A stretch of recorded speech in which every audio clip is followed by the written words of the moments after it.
Hello, you guys, and happy Sunday. Hi, Sarah. How are you? Clearwater Chad. Good to see you guys here.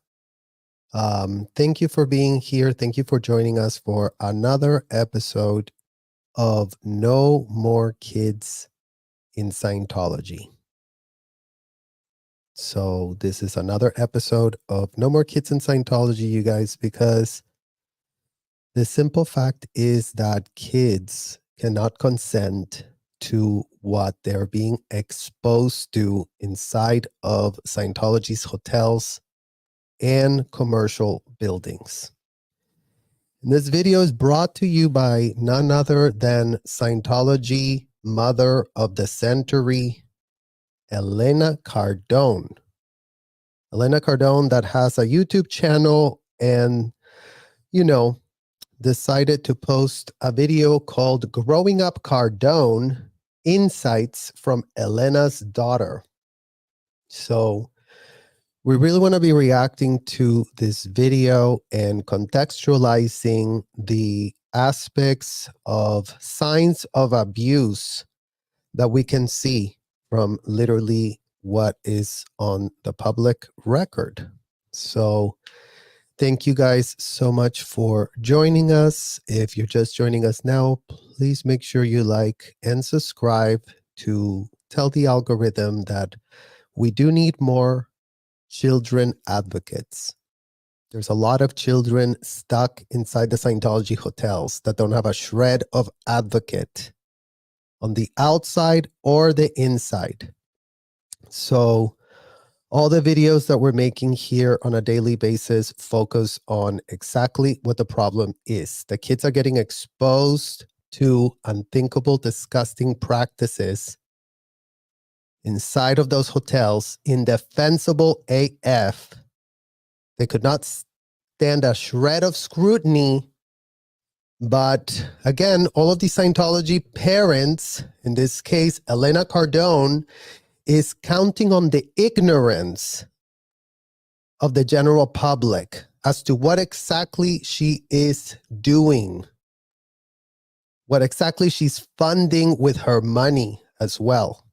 Because yes, Elena Cardone is not a Sea Org member, but you know what? She is a big donor.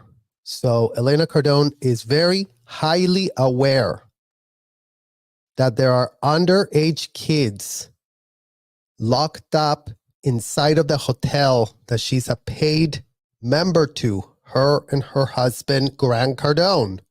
Both frequented the hotels, Celebrity Center and Flagland Base. That's where I met Grant Cardone and his brother back in the day. So imagine that he was already running around figuring out, how he could learn about this and learn about that. And Grant Cardone and his brother were both very, very happy that there were a lot of underage girls inside of the hotels where they could also pay to be audited by those underage girls. They could also pay those preferential rates that we've discussed.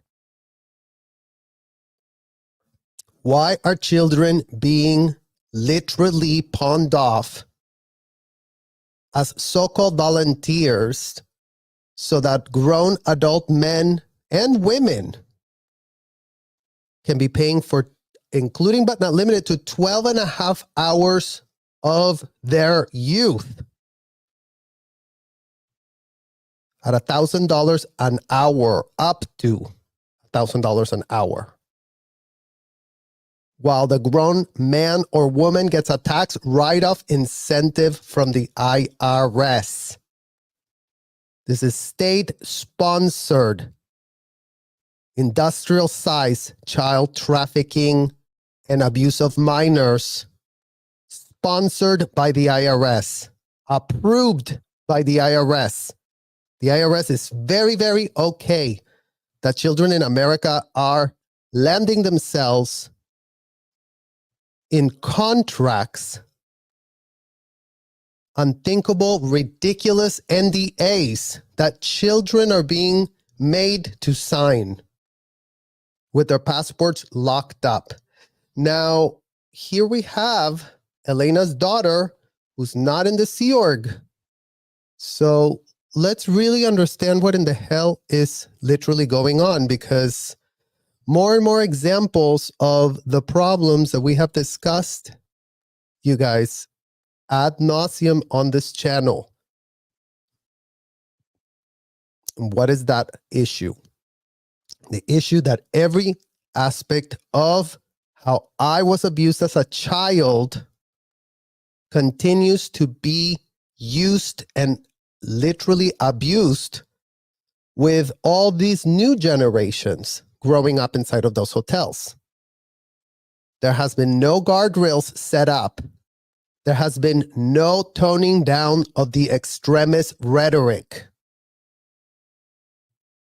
And you will see that the literal example that we always bring up of how, children are so-called adults in so-called small bodies, well, it couldn't be more ridiculous. So, yeah. When parents are subservient, like they're trying to win the favor of their kids, they will incur the opposite. How do we know that as a parent? Because a lot of parents think their kids are just these perfect little angel kids. It's not always about making them wrong and criticizing them like your kids, Would you ever tell myself or your father? It's about to grace us, whether extraordinary tax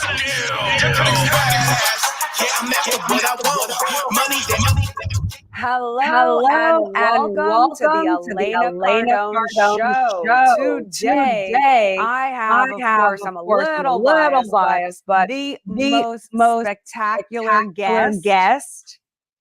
Thank you. In the world. This woman, I mean, clearly is a woman at this point. All right, guys. So yet again, so you don't think that we're making it up, that we're hyperbolizing the fact that these grown adults call a 14-year-old a woman. Is a 14-year-old a woman? Yes or no, chat? Literally answer that with a straight face, because this woman, yes, that's what she's pitching right here. Let's literally go back and listen to that exact pitch. Thank you. In the world, this woman, I mean, clearly is a woman at this point. Clearly is a woman at this point. At this point of what? Being a 14-year-old is a woman, Elena Cardone. I mean, again, you guys, this is not a joke. This is not a literal joke. In what world are grown adults allowed to call 14-year-olds adults? Please give me an example of where that happens. Where is legal to call a 14-year-old an adult? And we're talking about this woman is still in Scientology. This woman is still breathing the culture of what not only her is doing inside of those hotels. All Scientology mothers are doing the same thing.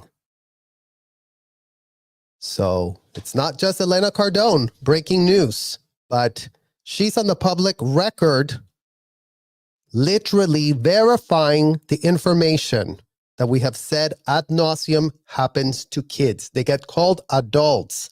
By 14, they are adults. The way these people literally raised us was with that pitch since we were born. So yeah, now she's 14 and made Elena very comfortable to call her a woman.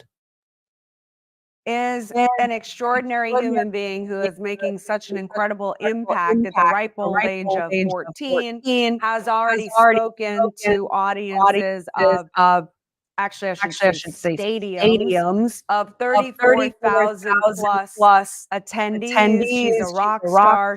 She's incredible. She is the 10X kid herself, Miss Sabrina Cardone. Hello, everyone. Thanks for having me on your show. Oh, wow. Well, it really is an honor. Really wanted to take this. Again, you guys, she's not a rock star. She's a 14-year-old girl. She's not a 10X anything. She's a 14-year-old girl that grew up under the thumb of Grant Cardone and Elena Cardone. Good old Scientology parents that are literally obsessed with eroding any common sense boundaries between their grown ass and children. So just literally watch the interaction so you really can see what in the hell. This opportunity to pick your brain. You're always inspirational to me. I'm learning so much and how to become a better mother. There's no. I mean, you're really taking classes on how to become a better mother from your child. Why do you even pretend that that's a thing, Elena? Why don't you tell the world that you take classes, that you pay to take classes inside of a hotel? Fort Harrison Hotel, Sandcastle Hotel is where you go take your courses and your classes. And that's where you get pitched all manner of ideas, including the one you just literally blurbed out, calling a child an adult. No better instructor than you. Thank you. And I'll give myself a little kudos. I think I've become a better mother in the last year. Do you think I have? Even in the last 6 months, you've stepped up your game. But you've always been a good mom. You've always been a good mom. Yes, victory. Thank you. But you've helped me with that. And before I get into the questions that I have prepared for you today, one of the things that helped me to step up my game in the last 6 months is, I really try to put myself in check, but it's really hard sometimes as a mother because I want to protect you from all the mistakes that I've made. And so I feel sometimes I was making the mistake that when you would come to me with information, I had a tendency to give you a lecture, which is that true? When you come to me with information, thank you, Elena Cardone, for clarifying in broad daylight how parents view their tokenized children. They're data mining you since you're a child. Your own parents. What are you doing? What's going on over here? What's going on over there? They are running the intelligence up on you as a child. They're data mining. They're eroding all manner of common sense boundaries. And they're shoving their adult problems on you to carry. You are expected to carry your grown adult parents' problems. And yes, they then go off and lecture you, just like she was talking about here. They lecture you on, remember L. Ron Hubbard said this, remember L. Ron Hubbard said that, remember it says on the policy that L. Ron Hubbard said that, blah, blah, and blah.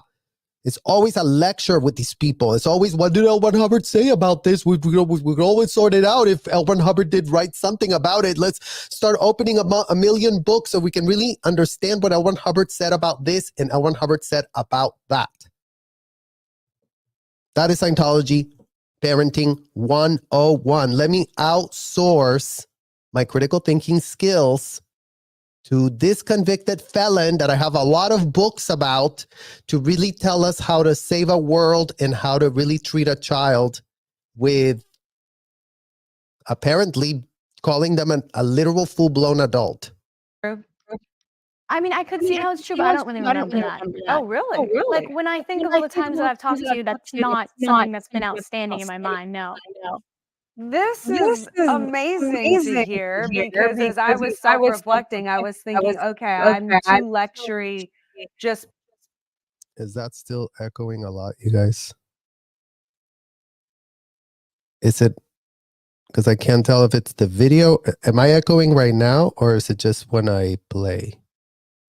Let me know in the chat, because we don't want to go a whole video with this horrible sound. Yes, echoes right now.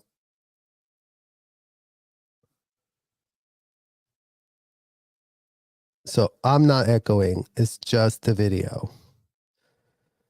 Weird, because I literally have it plugged. It's not even coming off of that sound. That's so weird. Two tabs open. I mean, I'll close the other tabs, but it's just the YouTube tab that's open right now. Let's just see. Well, and then let me see something else on the settings here.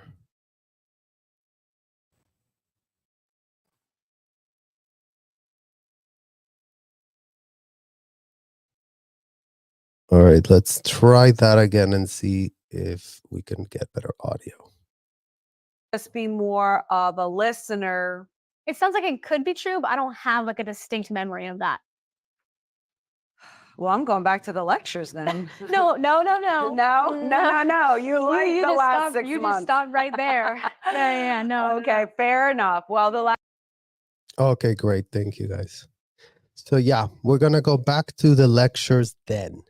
So the lectures are so problematic, you guys, because again, you're being lectured with all these terms that are made up by a convicted felon that rewrite reality. And as a child, you don't know how reality works. You're only listening to your parents, and parents that sound as confident as this woman, that she really knows what she's talking about, that she really knows how to say it and all of that. That's what the problem becomes with these lectures, because the lectures themselves are the gaslighting. The lectures themselves are the verbal abuse. The lectures themselves are the intellectual abuse of these children as they're being literally driven off a cliff. I mean, they're being told all manner of ridiculous things like, oh yeah, if someone comes and essays you, then you must have done something in another lifetime to pull that in. Imagine being a Scientology parent and you teach that to your child. The only reason you got essayed is because in another lifetime you must have done it. So now this is your fault. So let's really get into the nitty gritty of what these pitches and lectures are about, because of course, Elena's just, playing it all cool here for the camera. I mean, as if she's not a professional. the last 6 months, I've really tried to listen more and then only offer advice. For the last months, she tried to listen more, you guys. I mean, okay, so your child's 14 now, Elena, breaking news to you. So imagine that just recently you've been trying to listen more. Advice if I ask you, hey, do you want to hear what I think about this, or can I wear my mom hat right now? And so that's what I've kind of wearing my mom hat. So in Scientology, you guys, L. Ron Hubbard tells you that your mom, you're not a mother. You're just wearing a hat. So you're just playing a role to be like a mother, but you're not really a mother, because remember, everyone's a Thetan. Everyone's a Thetan. So no one has mothers. Mothers are useless. Scientology mothers are useless. They couldn't be more useless or pathetic or anywhere to be found, because you know what? They just gave birth to a body, and then you're another body, and now you're a spirit that's full of problems because you were floating, and then they had sex, and then they had you, and then you chose them. So all of that garbage is going into kids, that when your parents are pitching you this shit, you don't know what in the hell they're talking about, but you just have to sit there and pretend that Okay. I mean, I guess you sound very confident when you say this, Mother. I mean, are you sure about this? And don't even get me started. Questioning their self-righteousness is never an option. I've kind of been doing. Hey, it's been good. Hey, it's been good. I think open communication within families and, to parents, like you have to be able to like listen and give advice, help them, but it's not always about like making them wrong and criticizing them. Like your Making them wrong, you guys. That's a Scientology term that this child that grew up in kids, Scientology know, is like I think actually pitching. So making someone wrong means that you're literally telling them that they're wrong. So it's a term that is used in Scientology a lot. Anytime that you would tell your father, for example, like, no, I don't want to go on course right now because I want to go play with my friends. You're going to make me wrong now? I just told you that you need to go on course at the hotel. And you are now making me wrong for literally suggesting for you to go and climb the bridge to total freedom. So you can go pathetically go play with some friends of yours. Like, you're so out of ethics. You're not on purpose. You're literally not on purpose. You literally don't want to help us save our world.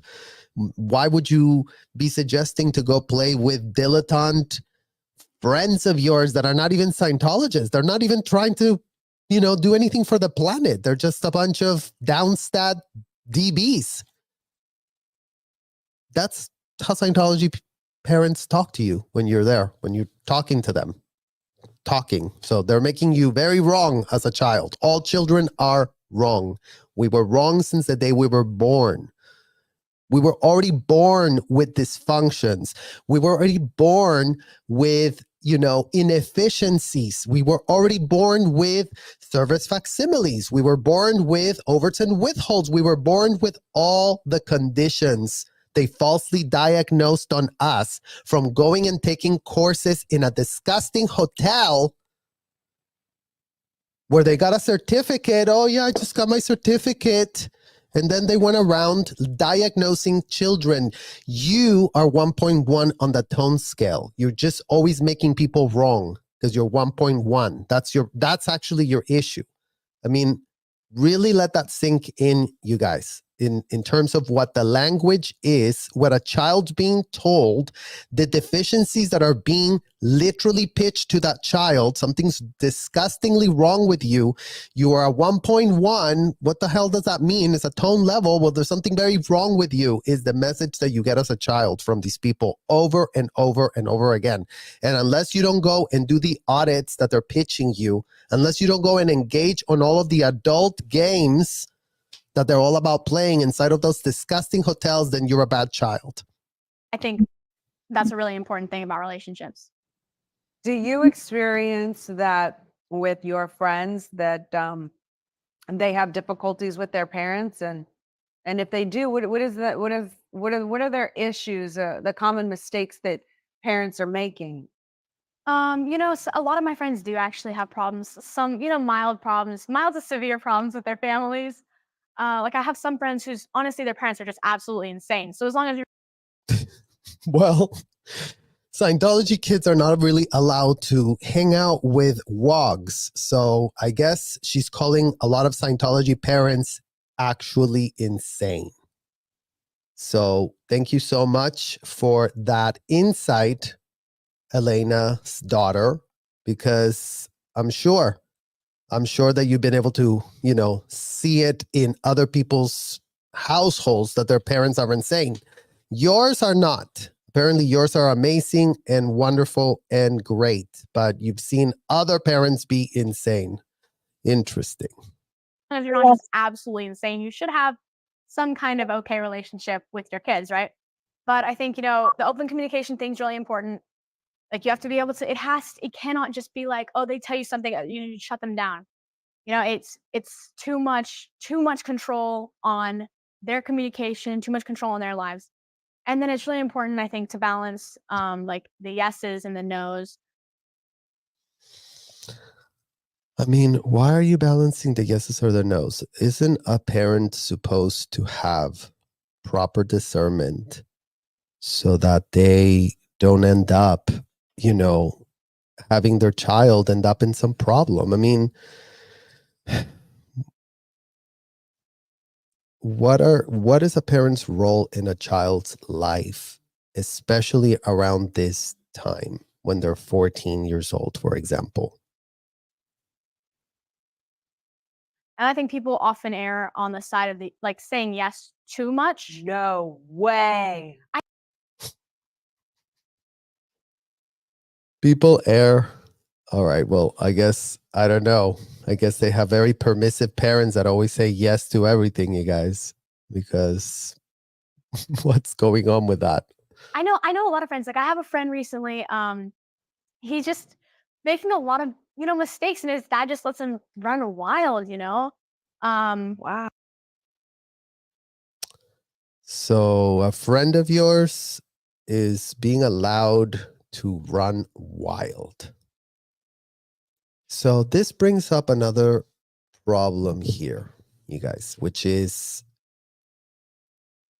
the incestuous nature of these people's being in everyone's business. Everyone is in everyone else's business. Everyone's just jumping from family to family, getting information. Oh, did you hear what that person did? Did you hear what that one did? Did you hear what that family had a problem with? Did you hear that they were doing drugs? Did you hear that they were, found at Ivor City at the strip club? Did you find that, these ones were, money laundering over there? Did you find out that these ones were, real estate scamming over there? Did you find out? All of this info is being shared within this hotel community. They'll all be finding out, including the kids. When we were there, we would find out about everyone's issues. Did you hear that this person just had an L2D with this other person? So here she is confirming that snitching culture where everyone is in everyone's business is what the culture is what the culture is. And the problem again is that why are kids ensnared in this disgusting, toxic culture? Wow. But I for sure thought you were going to say it was the nose, but go on. But no, I mean, you guys have said no to me a lot over I think the past year. People will probably be surprised, to see how much you guys say no. I want to go out to a party. Oh, now you can't go there. She can't go to a party, you guys. No, you can't go there. I mean, my friends can drive now, so it's kind of complicated. They don't really want me to be driving. But it's just important, you got to balance the yeses and the nos. When parents are subservient, they're trying to win the favor of their kids, they will incur the opposite. I think they will. What in the hell is she talking about the parents being subservient? I mean, again, you guys, Scientology parents are everything but subservient.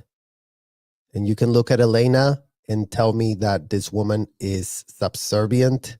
They're know-it-alls. They're full of confidence.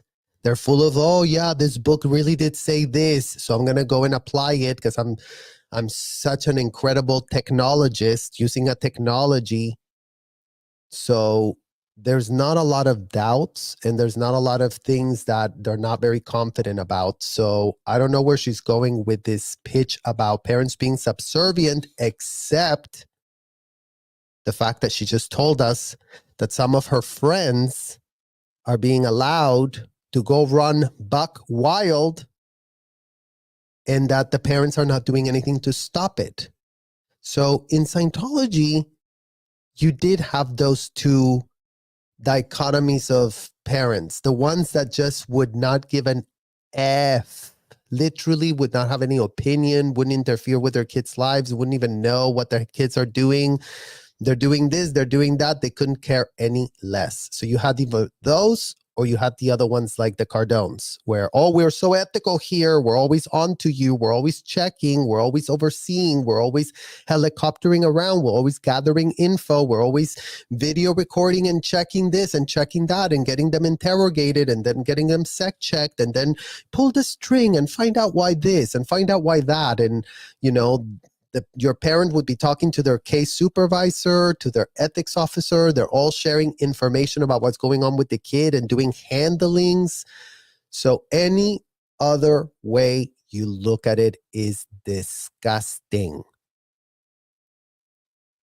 Because again, who in the hell is qualified to be diving into children's lives with no certificates to be in any type of child's life, but then yet acting as if they do have some sort of professional certificate to go diagnose the child with?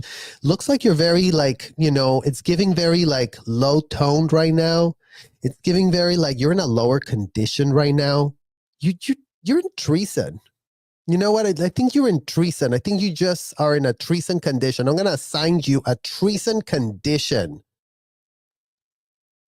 And that's what she would call a good father, a good parent, one that forces their children, molds them. So, yeah, she's having a problem with this other friend of hers whose dad lets him do whatever. And her parents don't do that. And, here she is being portrayed as little Miss Goody Two-Shoes.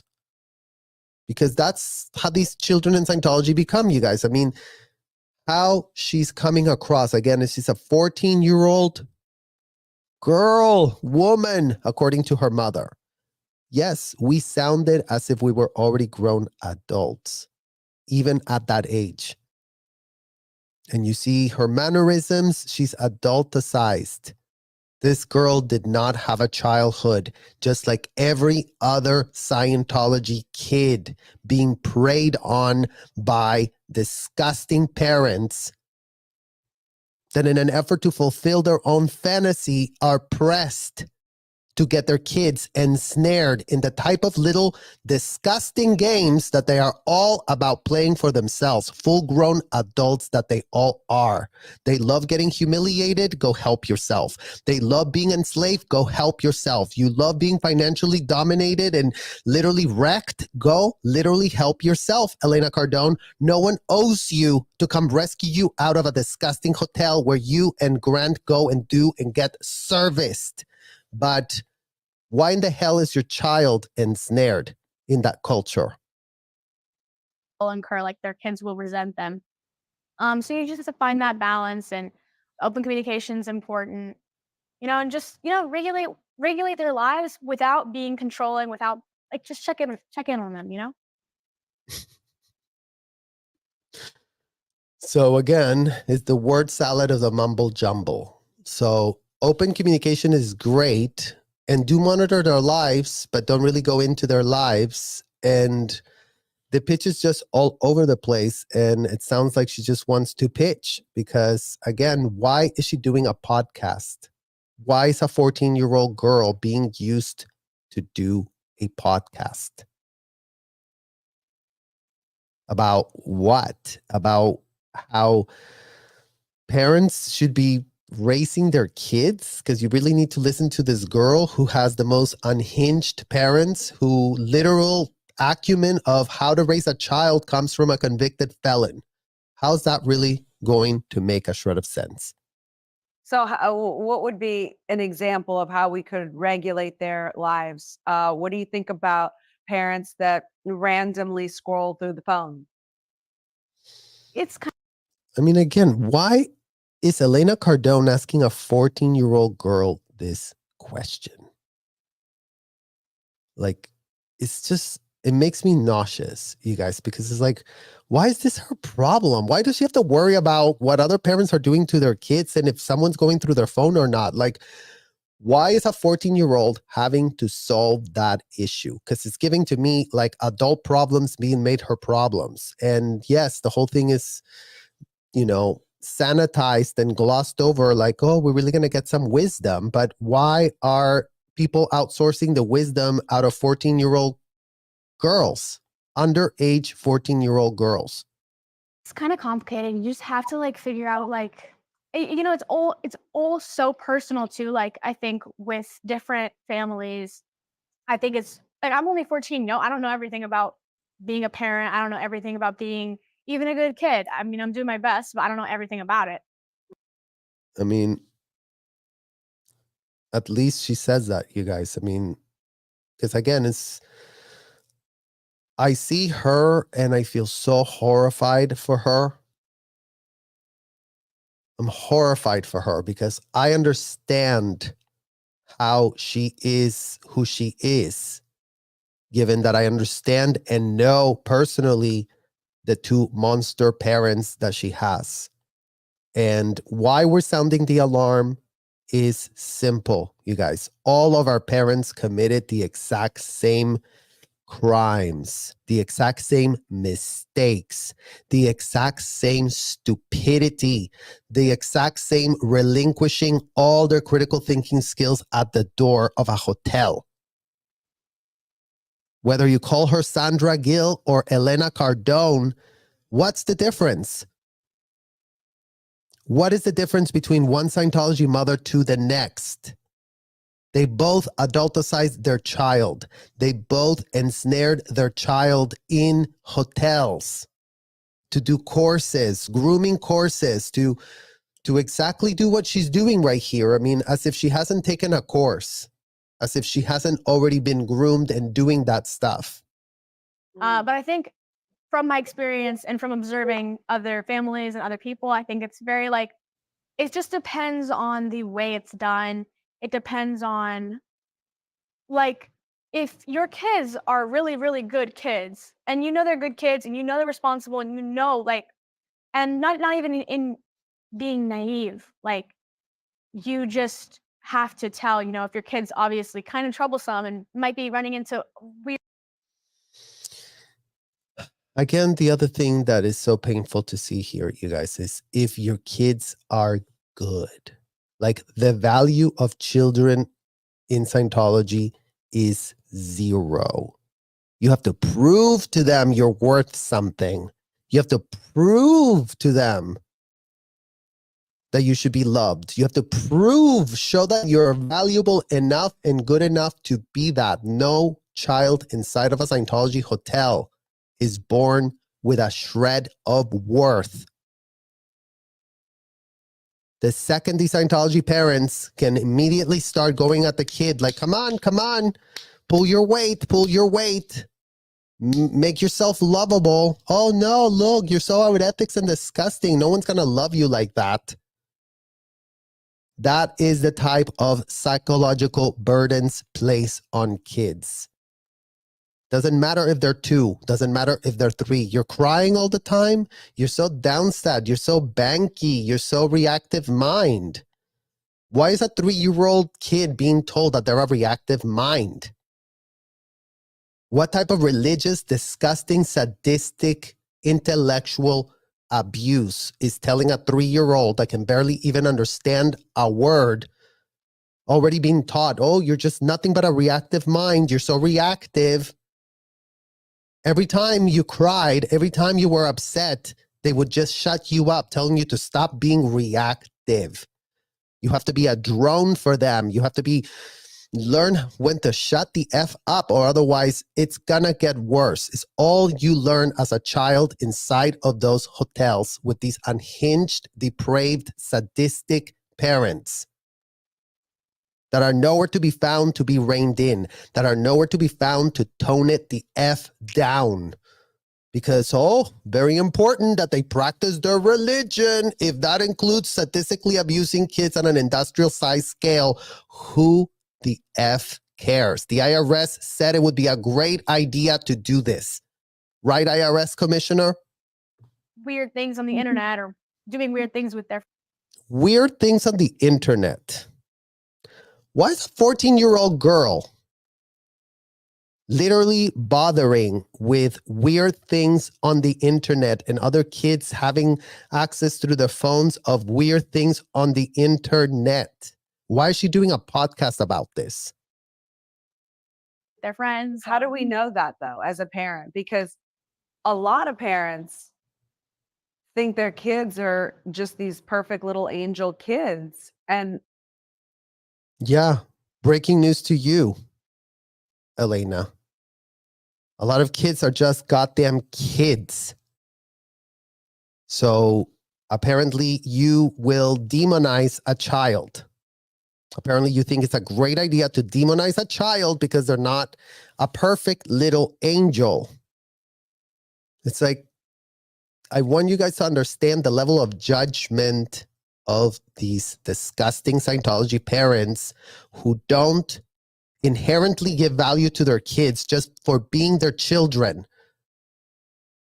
You're always being put up to, again, show them that you're worth anything.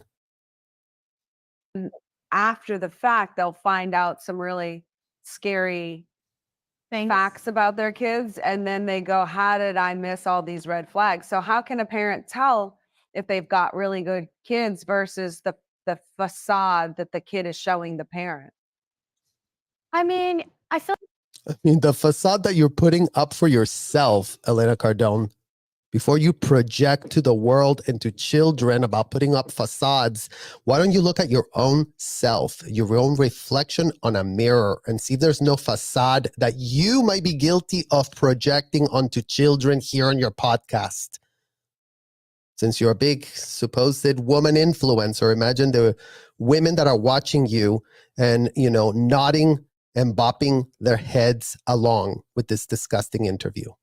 I feel like you can always kind of tell like a little bit, and unless you're just gonna like turn a blind eye, like, oh, okay, they're doing great. Yeah. They have good grades.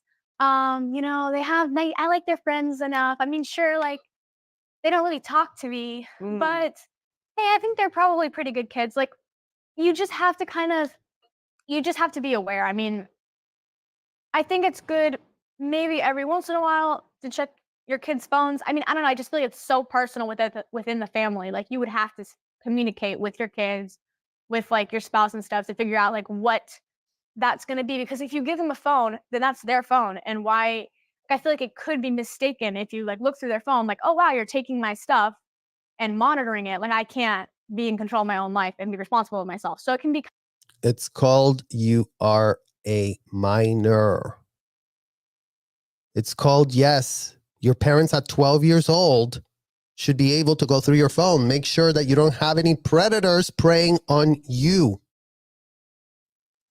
It's called, yes, your phone should be gone through by your parents at 14 years old to make sure no one is preying on you. You don't have the critical thinking skills to discern whether some guy on Facebook is, putting up some fake profile and ensnaring your child. I mean, there's reasons why parents have to have some sort of common sense oversight.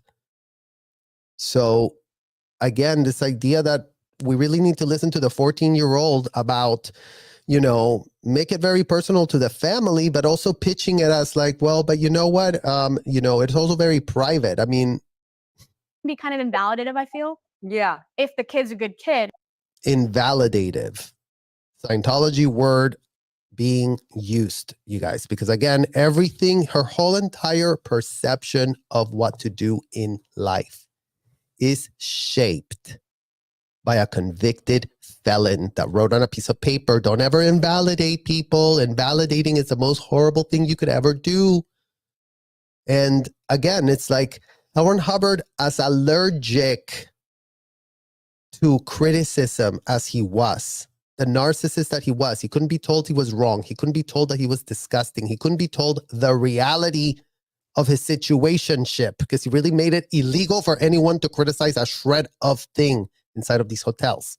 So here you have a literal Scientology kid dropping the invalidative word because she's very pressed and concerned that a 12-year-old that gets given a phone might feel invalidated because their phone is being, monitored by their parents to make sure, again, hopefully there's no predators sliding on their DMs.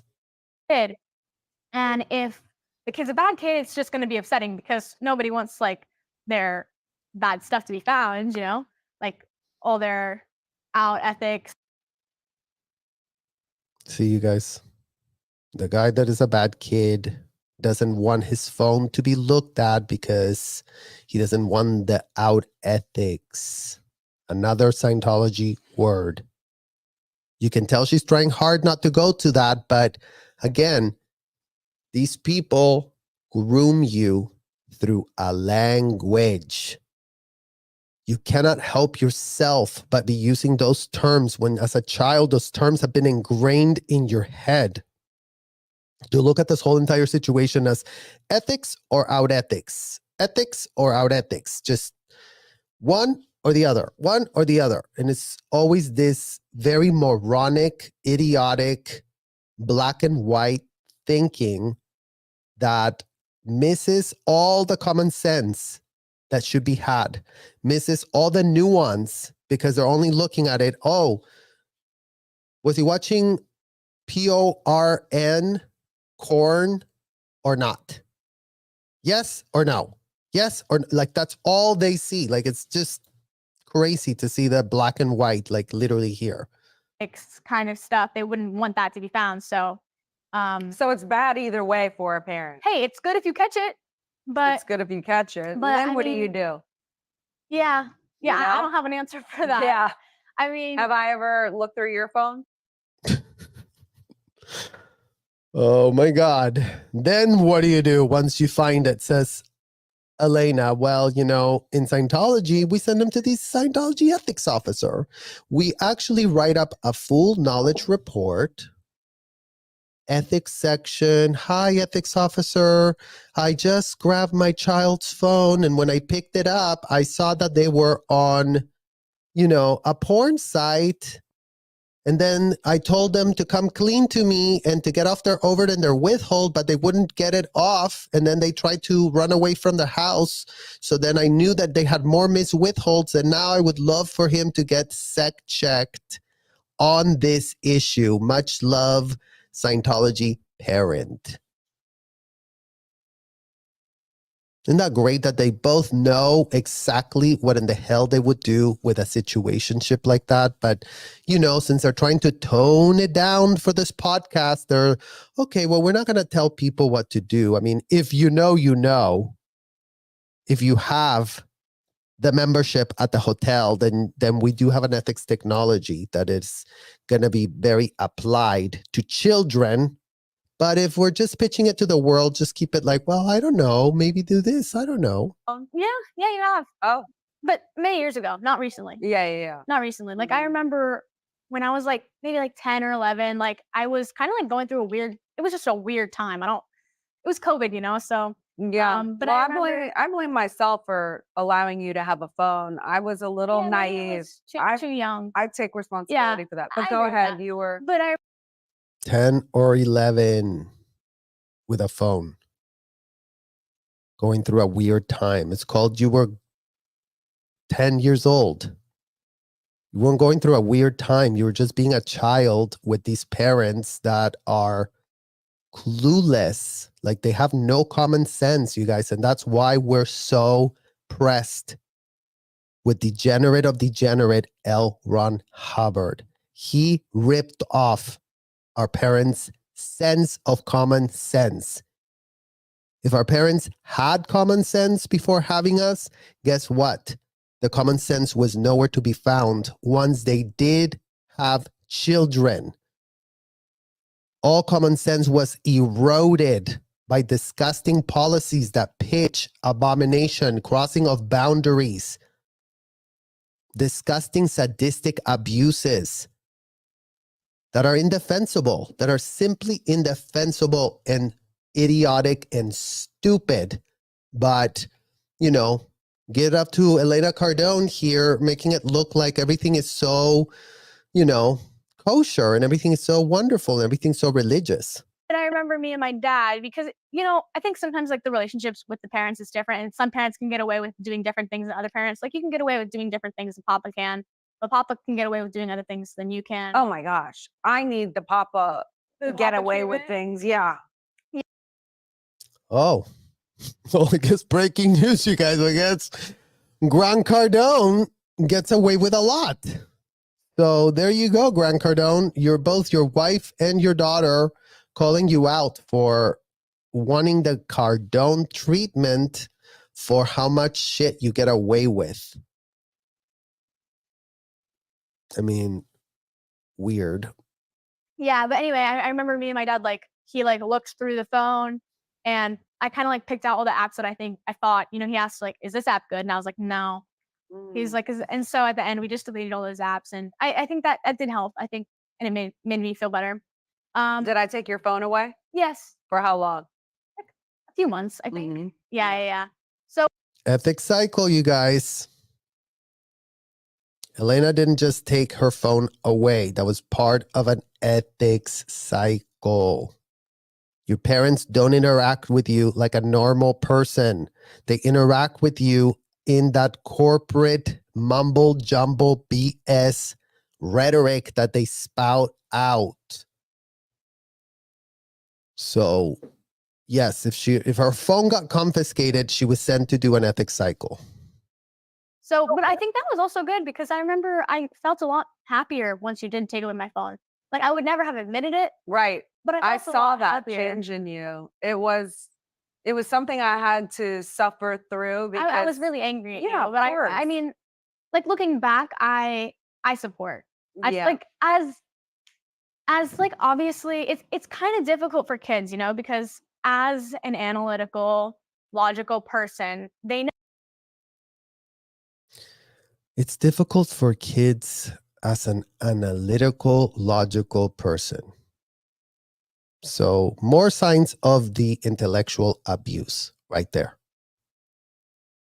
A child is a child. They're not analytical, nothing.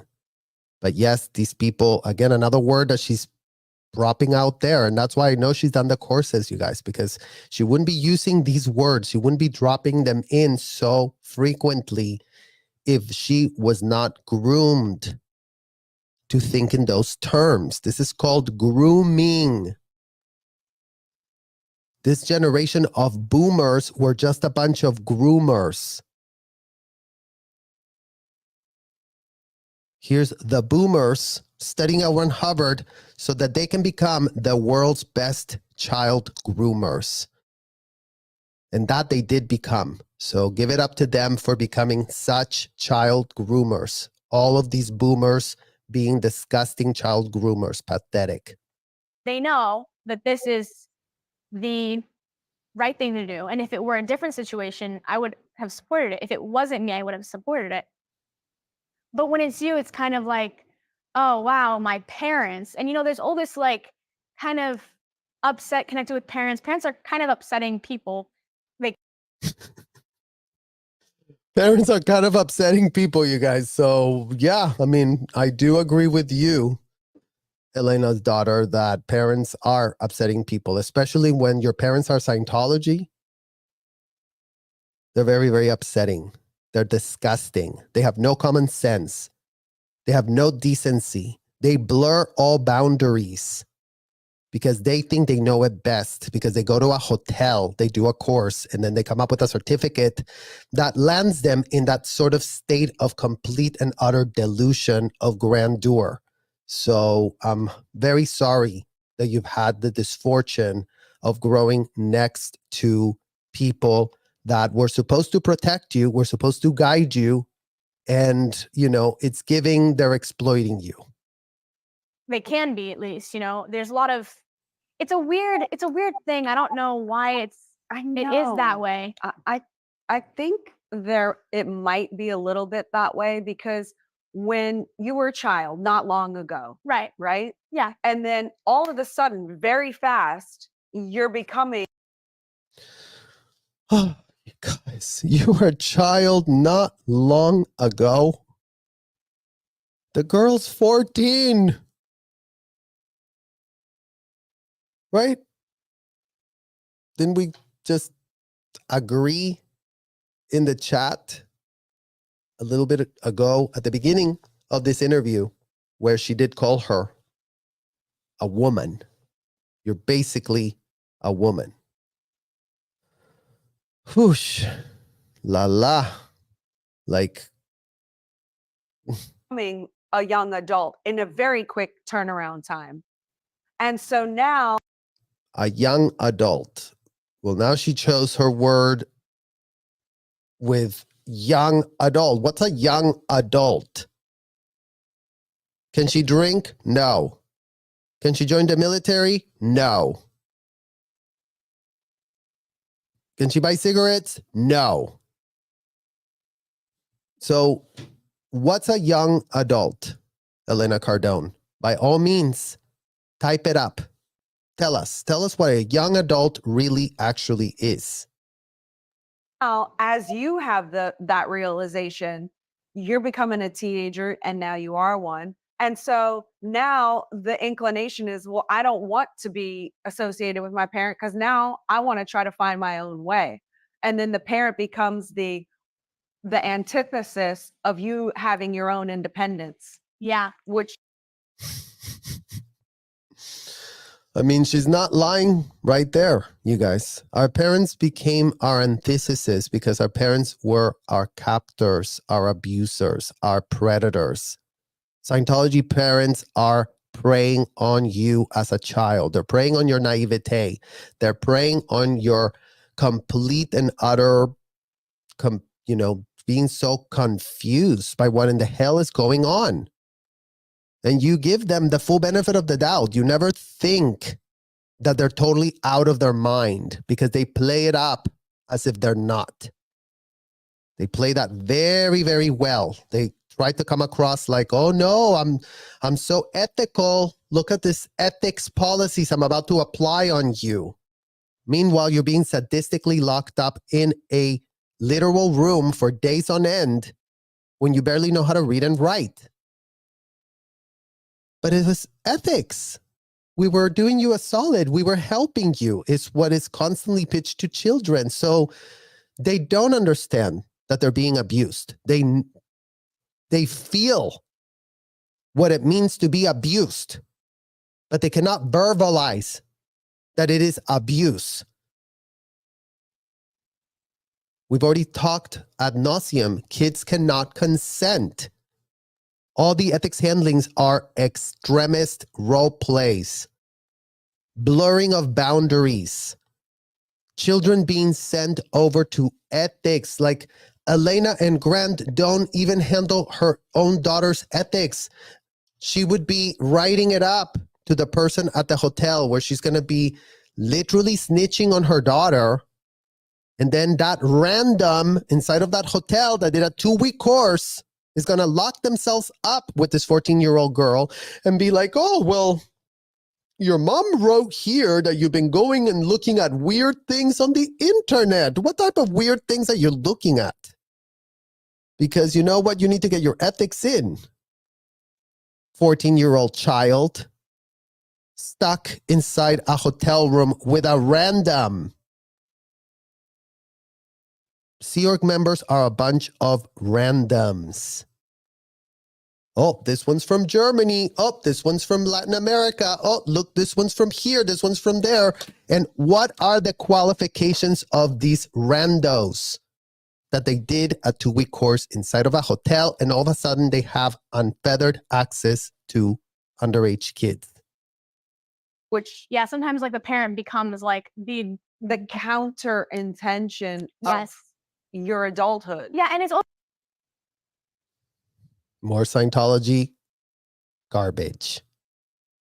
Sometimes the parent becomes the counter intention. The counter intention, another one of the euphemisms used by L. Ron Hubbard.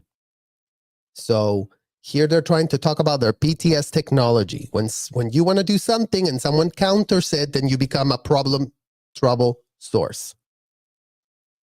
So yes, the whole pitch from L. Ron Hubbard is never get told no, never get told tone it down, never, literally let them run unhinged. Let them do whatever in the hell they want, because any type of no is a counterintention. They become PTS, then they roller coastering, and they're no longer on the bridge to total freedom.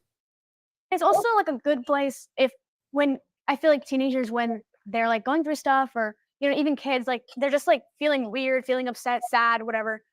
Like Yeah, teenage time is a weird time, you guys, and it was very confusing in Scientology, because you go from 8-year-old, which, yes, you're being told you're an adult, but there's still not, there's a difference between 8-year-olds and 14-year-olds. But in Scientology, there is no difference between a 14-year-old and a 30-year-old. So let that really fully sink in, because the 14-year-olds are being treated as if they were just full-grown 30-year-olds. The same thing would be expected of a 14-year-old than a 30-year-old. Like they're just not maybe they're not fully happy, or maybe they're doing things that are making them feel bad, because that can happen too. You do things that you don't feel good about, you don't really like yourself. I think parents are a good place to blame. Would you ever tell myself or your father if you came across something and you didn't feel good about yourself because maybe it wasn't something that you're proud of? Would you tell us that? And if so, would you just tip a toe in, like, oh, I'm going to tell them this much, and based on their reaction, I'll decide whether I can tell them more, or I'm going to give them this much, and if they have a big reaction, I'm not telling them anything else? I mean, you guys, again, here's Elena trying to water down what she already knows the answer to. Elena knows that an overt and a withhold is the reason that you can be blocked and stopped and whatever. So secrets between children and parents in Scientology are not allowed, because they want every last possible literal excuse to be data mining their child.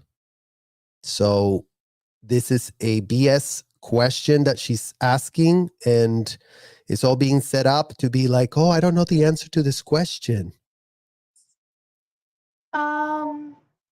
Yeah, I mean, I honestly don't really run into that much stuff like in life or whatever that I personally like feel like was like a transgression against our agreements. See?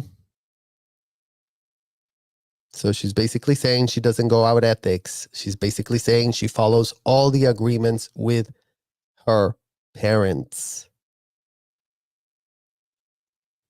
She owes them anything that she does.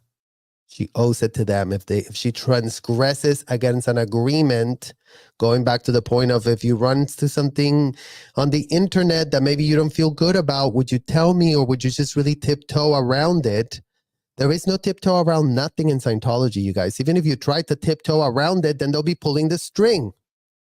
So even if she did go to her mom and said, oh, Mom, you know what? I looked at some porn on the internet. What porn? What site? How long were you looking at the site?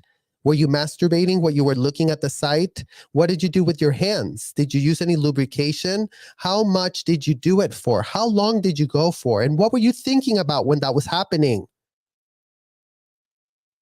Why are adults asking those questions of children, Scientology parents? Why are adults asking those questions of children's IRS commissioner that says this is a 501c helping to save our world by what? Finding out how underage kids masturbate?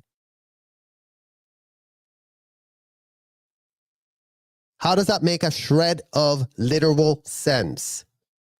Like our agreements about the internet, like we're not like gonna look at weird things, right? We're not gonna like be. We're not gonna look at weird things. Our agreements on the internet. I mean, again, you guys, like, these people are hovering all over her, looking at anything she does. If she ever looked at anything weird on the internet, believe you me, she'd be in ethics faster than her literal head could spin. So there's no world where she has any type of looking at anything weird on any type of internet. Be subject to that. I don't honestly run into a lot of things that make me feel like I am not doing something okay with it. Right. But whenever I do run into things like, oh, that was kind of weird. That didn't feel good. I do like, it just makes me feel better, you know? Like I like telling you guys that kind of stuff. Yeah, because But usually I do tiptoe into it because I'm not about to be like, oh guys, guess what? Blah, blah, blah, blah. I'm like, so guys, this crazy, crazy thing happened. I saw this thing on the internet, you know, it was kind of weird, blah, blah, blah. And then I kind of like, you know, it's a little bit of a test, you know? yeah. It is. Yeah. I'm glad you told us. You know, I'm glad you told me that. I'm glad you're being honest with our audience. So I mean, again, you guys, it's gross. It's gross knowing the type of weird things that they're referencing. Because, again, what these people are obsessed with inside of the hotel, finding out what kids are looking at, is of the number one top priority is of the most sexual nature. That's what they care about the most. Then, yes, if you saw something critical about Scientology, then that's second. But what other weird things are they really talking about? Because literally we're talking mid-90s, late 90s, you guys, the internet was just coming in.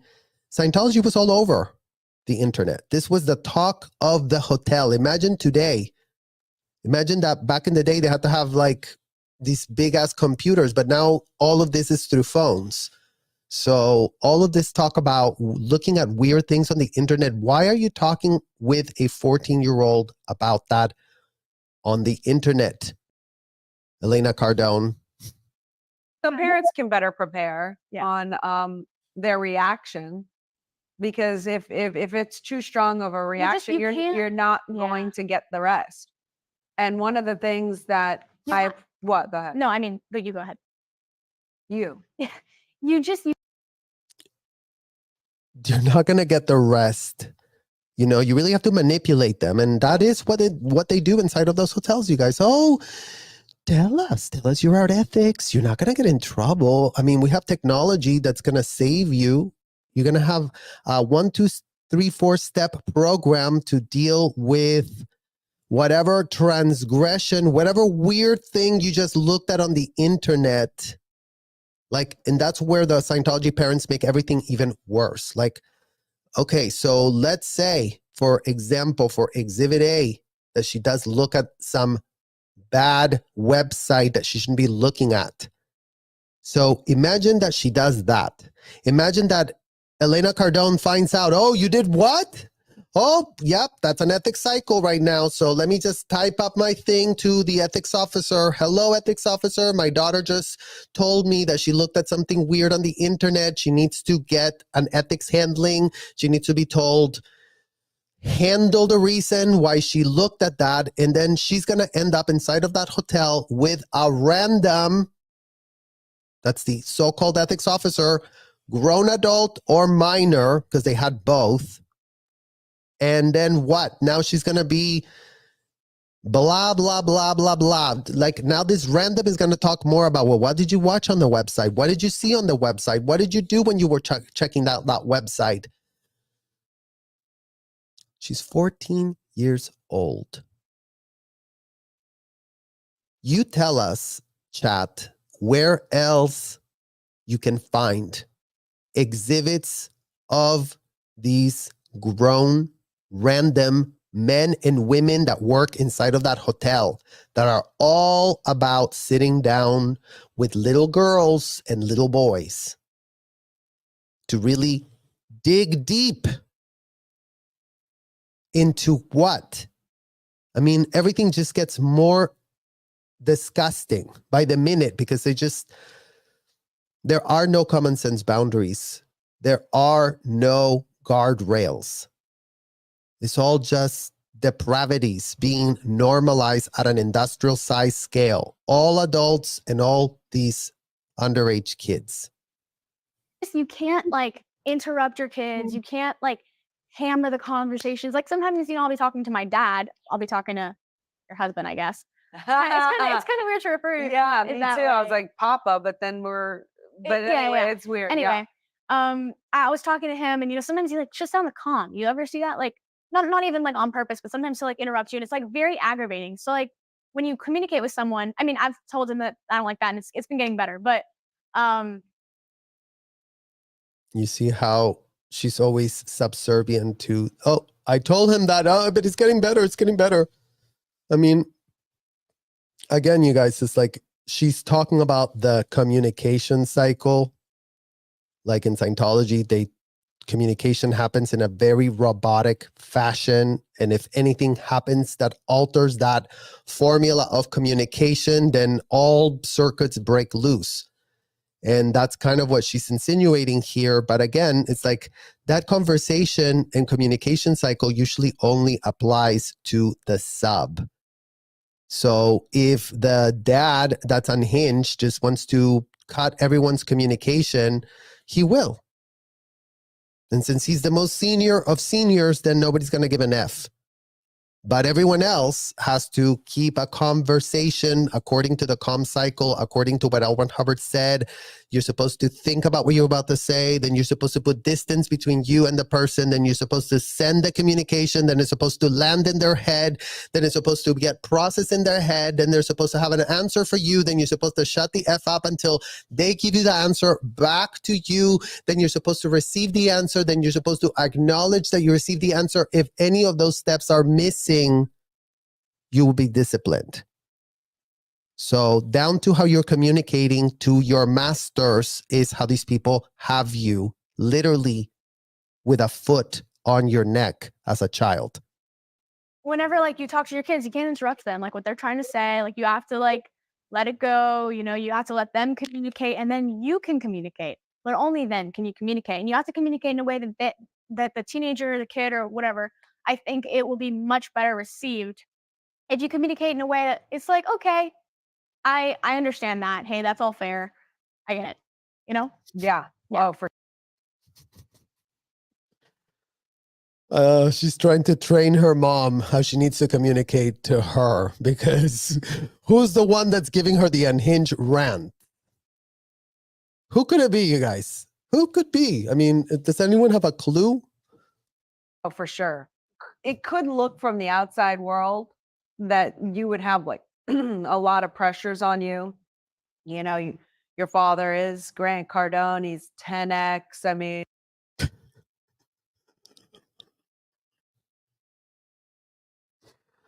Oh my God, you guys, please. Okay. I haven't pulled my rose water for a while, but your father is Grant Cardone. 10X, man. You must have so much pressure on you. I mean, literally. he's hit some very big milestones. We've hit some very big milestones as a family. Yeah. There's some milestone litigation going on too, right, Elena? Are you celebrating those milestones as well, by chance? Any of that litigation propping up to, be a milestone for you? I'm doing You're doing ladies. awesome. Oh God, I love you. My champion right here. Oh, Lord. You guys, no comment. Let's keep going. But so from the outside world, a lot of people could be looking at you thinking, wow, how does she handle that all? Does it feel like something that you have to handle? Does it feel like a pressure that's not you have zero awareness of, or like no consideration of? Or is that a legit kind of thing that you look at like you're under pressure? Yeah, well, I mean, like, it's not like a very like constant consideration in my mind. I'm not thinking about it all the time. Like, oh my God, how am I gonna? Consideration, you guys, another Scientology word. So considerations are anything you think about. So if you have a thought about something, they call that a consideration. So, I mean, it's really so stupid. I can't even believe I'm trying to make it make sense to you guys, but it's literally like, well, I don't know if I want to join the Sea Org. I have some considerations. So that means that you have some thoughts in your head, and they'll tell you, well, why don't you just drop the considerations? They're all just considerations. What are your considerations? Well, I don't know if I'm going to like it in the Sea Org. I think that, they work you to death, and, they're very mean. I've seen a lot of people screaming and yelling at underage kids. Well, you know what? That's just considerations. So just ignore the considerations and sign the union contract, because you really are going to save a world. So where's your passport again? Who has your passport? Who can give us your passport? I'm gonna blah blah blah. Mhm. But it is like I see what you're saying, and I do think like sometimes I'm like, oh my God, how am I gonna do this? What's my future gonna look like? With your And future? yeah, like, am I gonna go to college? Am I not gonna go to college? Mhm. What's the right thing to do here? Because What's the right thing to do here, you guys? Because again, Scientology parents, not big believers in colleges. So is she going to join the Sea Org? Is she going to go to college? What is she going to do with her future? it's kind of just a kind of weird situation. I don't think a lot of people like it's an opportunity, and I don't think a lot of people have the opportunity to be in this situation. I don't want to waste this opportunity that I've been given. Mhm. I want to make the best of it. So it is sometimes kind of like, oh, like this is not a normal situation I'm in. I shouldn't be handling it like it's normal, you know? Yeah. You're not in a normal situation because your childhood isn't normal, because your parents have literally taken the writings of a convicted felon and molded your entire childhood with a viewpoint of what a convicted felon pitched on a piece of paper. So, yeah, you're not having a very normal upbringing. You know? And I always want to be extraordinary. Like I really want to make you guys proud, like you and Papa. Like I know it's so weird. I always want to make you proud, because if you're not making your parents proud, you guys, you are a down stat. You are in a lower condition. You are out exchange. You are out ethics. You are an SP. You are a this. You are that. It's like, that's the whole game that Scientology parents run on them. Make us proud. If we're not proud of you, then you are worth nothing. Then you're filth. Then you're just literally wasting oxygen on Earth. Weird to call them anything else, right? It's just I don't like. It's very very important to me that I make you guys proud, and I want to do something great. And sometimes it is kind of concerning, like, oh, like how is this gonna work for me? There's a lot of things I don't know yet. Like I'm only 14, but I'm in 10th grade, so I'm almost to the point where I'm supposed to be kind of getting ready to figure out what I'm gonna do with my future. How many books do you think you've read in your lifetime? This year, I think I've read a little over 70. This year, This year. I definitely could have How done thick are the books that you read? 300, 350 pages. This about this thick? Yeah, this thick. That I get like sometimes I like little cute like smaller books, like little poetry books and stuff like that. But then I like sometimes really thick books. So, again, with the reading, you guys, because that's how we disassociated as children. That's the only activity where they will kind of leave you alone. Go read. Oh no, I'm reading. So you just get lost in these books, and all of these Scientology schools or school programs are only based on raising your vocabulary words.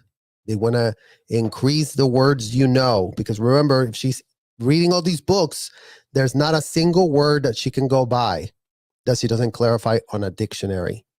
Like if she reads any word that doesn't make a shred of sense, she's got to clear it. So it's giving this girl doesn't do anything other than read, Because imagine having read already 80 books and we're only, in April. Do you So think? no offense. Do you think we do a good? Be honest. Yeah. Do you think we do a good enough job expressing how proud we are of you? No, I think this. Be honest. Oh, God, you guys, seriously. You think you do a good job at Elena Cardone? I don't think you're doing a good job in life, girl. I think that you are giving crazy vibes. I think that you literally took the pitch of a convicted, indicted felon and really ran with it. And you haven't stopped yourself because you refuse to be criticized over anything. You refuse to hear a shred of constructive criticism. And you and the rest of the Scientology mothers should be literally doing that. Getting some feedback on your disgusting, sadistic, parental, grotesque skills, which include but are not limited to calling children adults. So let's start with that for yourself. I think there's like a lot of things, in all honesty, that I think are actually like really, really like, dang, you should be really proud. But also, the thing is, it's Like weird. which one? I mean, there's so many. Like, I'm 2 grades ahead. I'm about to finish 10th grade, about to graduate and go into 11th grade. Like all these books I've been reading. Like I remember feeling like maybe like 6 months ago or something like that. Like I was reading all these books and I felt like it was just like you guys wouldn't really listen. Like I felt, which was weird. I think I was just upset that day, to be honest. But like I think, I mean, I don't know. You just gotta, like, you have to be. Again, you guys, more abuse that I just felt. And again, I'm calling from my own personal experience, seeing her struggle. Remember, in Scientology,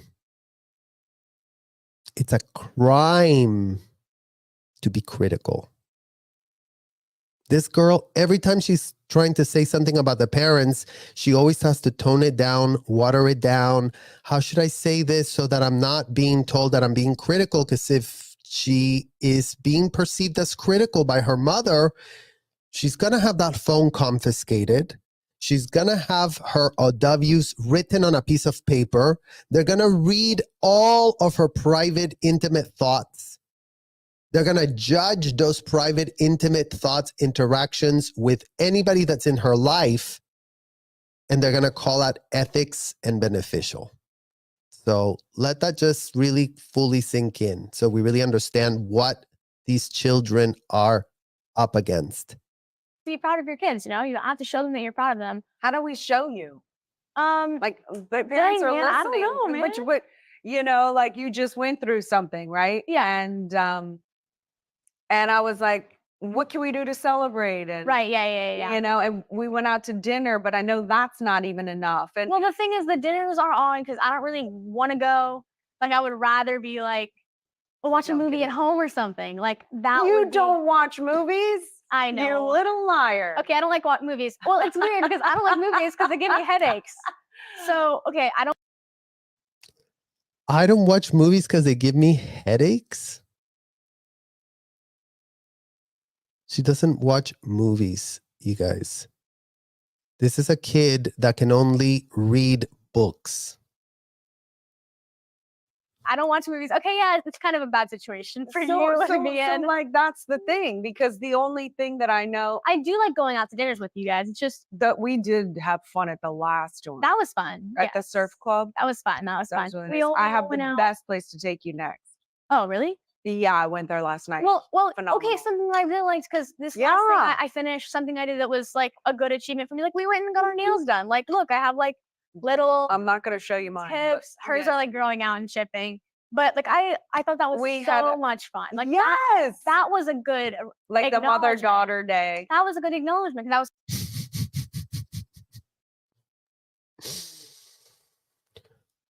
You guys, again, it's giving. This girl does not like to hang out with her crazy ass Scientology parents, and she doesn't know how to put it. She was fine going to do the nails because that's something she wanted to do. But pretty much you can tell how annoyed she is and how annoying her mother is, because as she started the interview, what does she do all the time? Lecture, lecture, lecture, lecture. That was something that I wanted to do. And I need more of those ideas because my ideas are what I want to do. Yeah. I want to book a trip, just me and you, one day to New York to go. Hey, I would be totally down. Really? Yeah. Want to go to New York? Yeah. Okay, cool. To go see a play or something. Hey, sure. Okay. Okay, cool. Yeah. God, you guys, that sounded so rehearsed and gross. Imagine being a mother and you have no idea what to do with your daughter. And you're really trying to come up with ideas. And then all of a sudden you just brought up this like random idea of going to New York to go see a play, and she would be all about it. And you couldn't sound more shocked. Why are you so shocked, Elena? Hey. This podcast has This has been really good brought for us our closer, relationship. huh? Yeah. So should We okay. should do this more often. We sure should. Yeah, we should. Should parents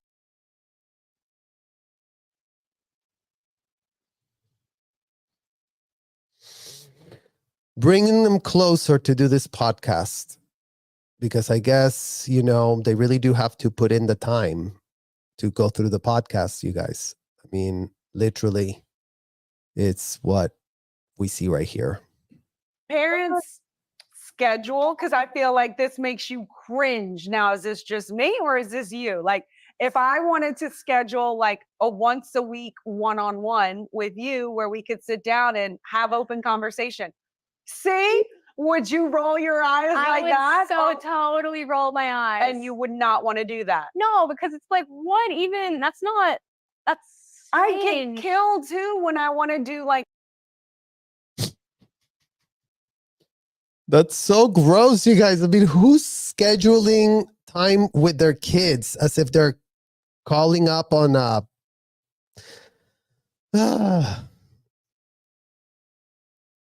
once a week 101 with you? It's like, why does it always have to be a chore for this woman to just be a mother? Why can't she just be a mother? Because Scientology mothers are not mothers, you guys. Breaking news.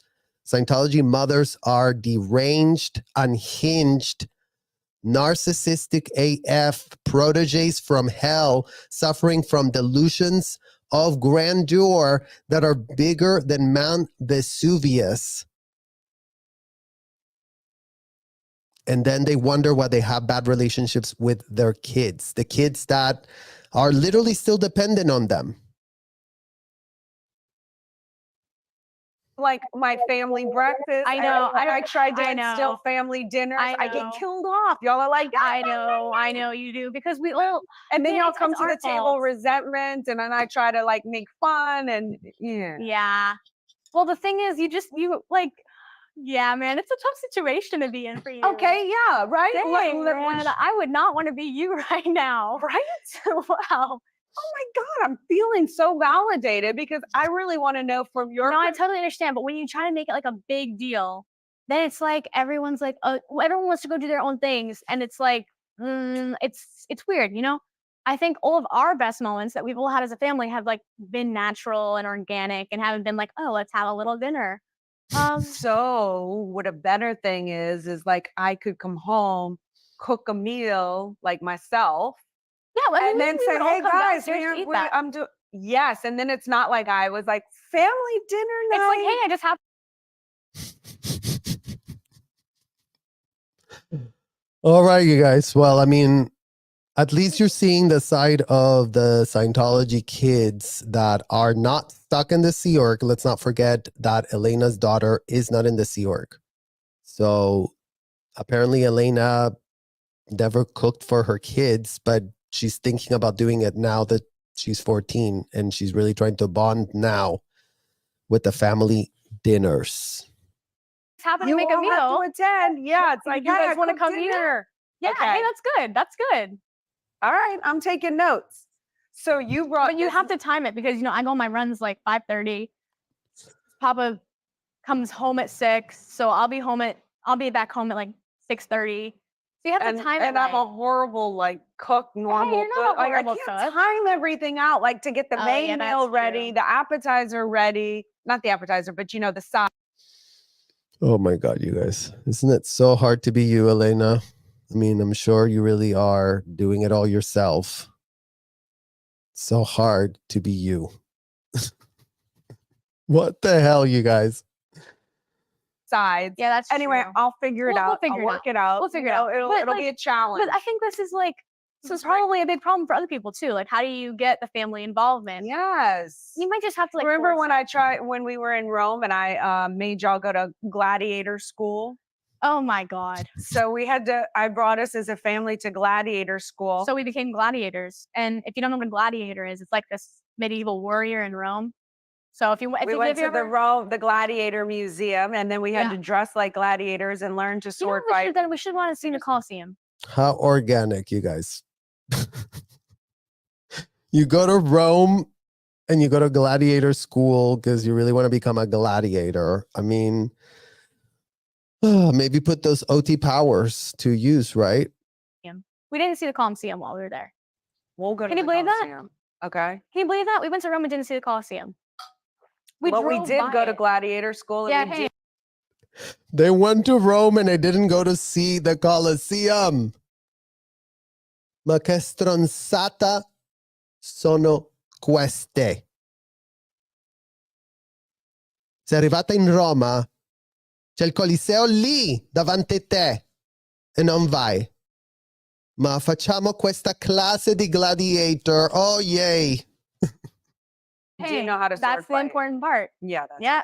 All right. So you brought this up, and I want to, before we move on to the next, what do you think, since you said, I don't want to be you right now, from your perspective, which is more challenging, being a parent or being a kid? Or do you have it more challenging? Who's got?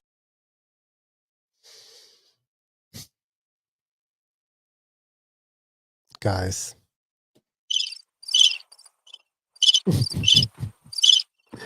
I'm sorry. Got it more challenging? Man, it's kind of a hard thing to say because obviously the parent, they want the best for their children, right? They love their children to death. Their children are like, well, if it's a good parent, hopefully this is, okay, let's take a good parent and a good kid. What's harder, okay? The good kid wants to make their parents proud, social, they're trying to figure out who they are socially, like what they're going to do in life.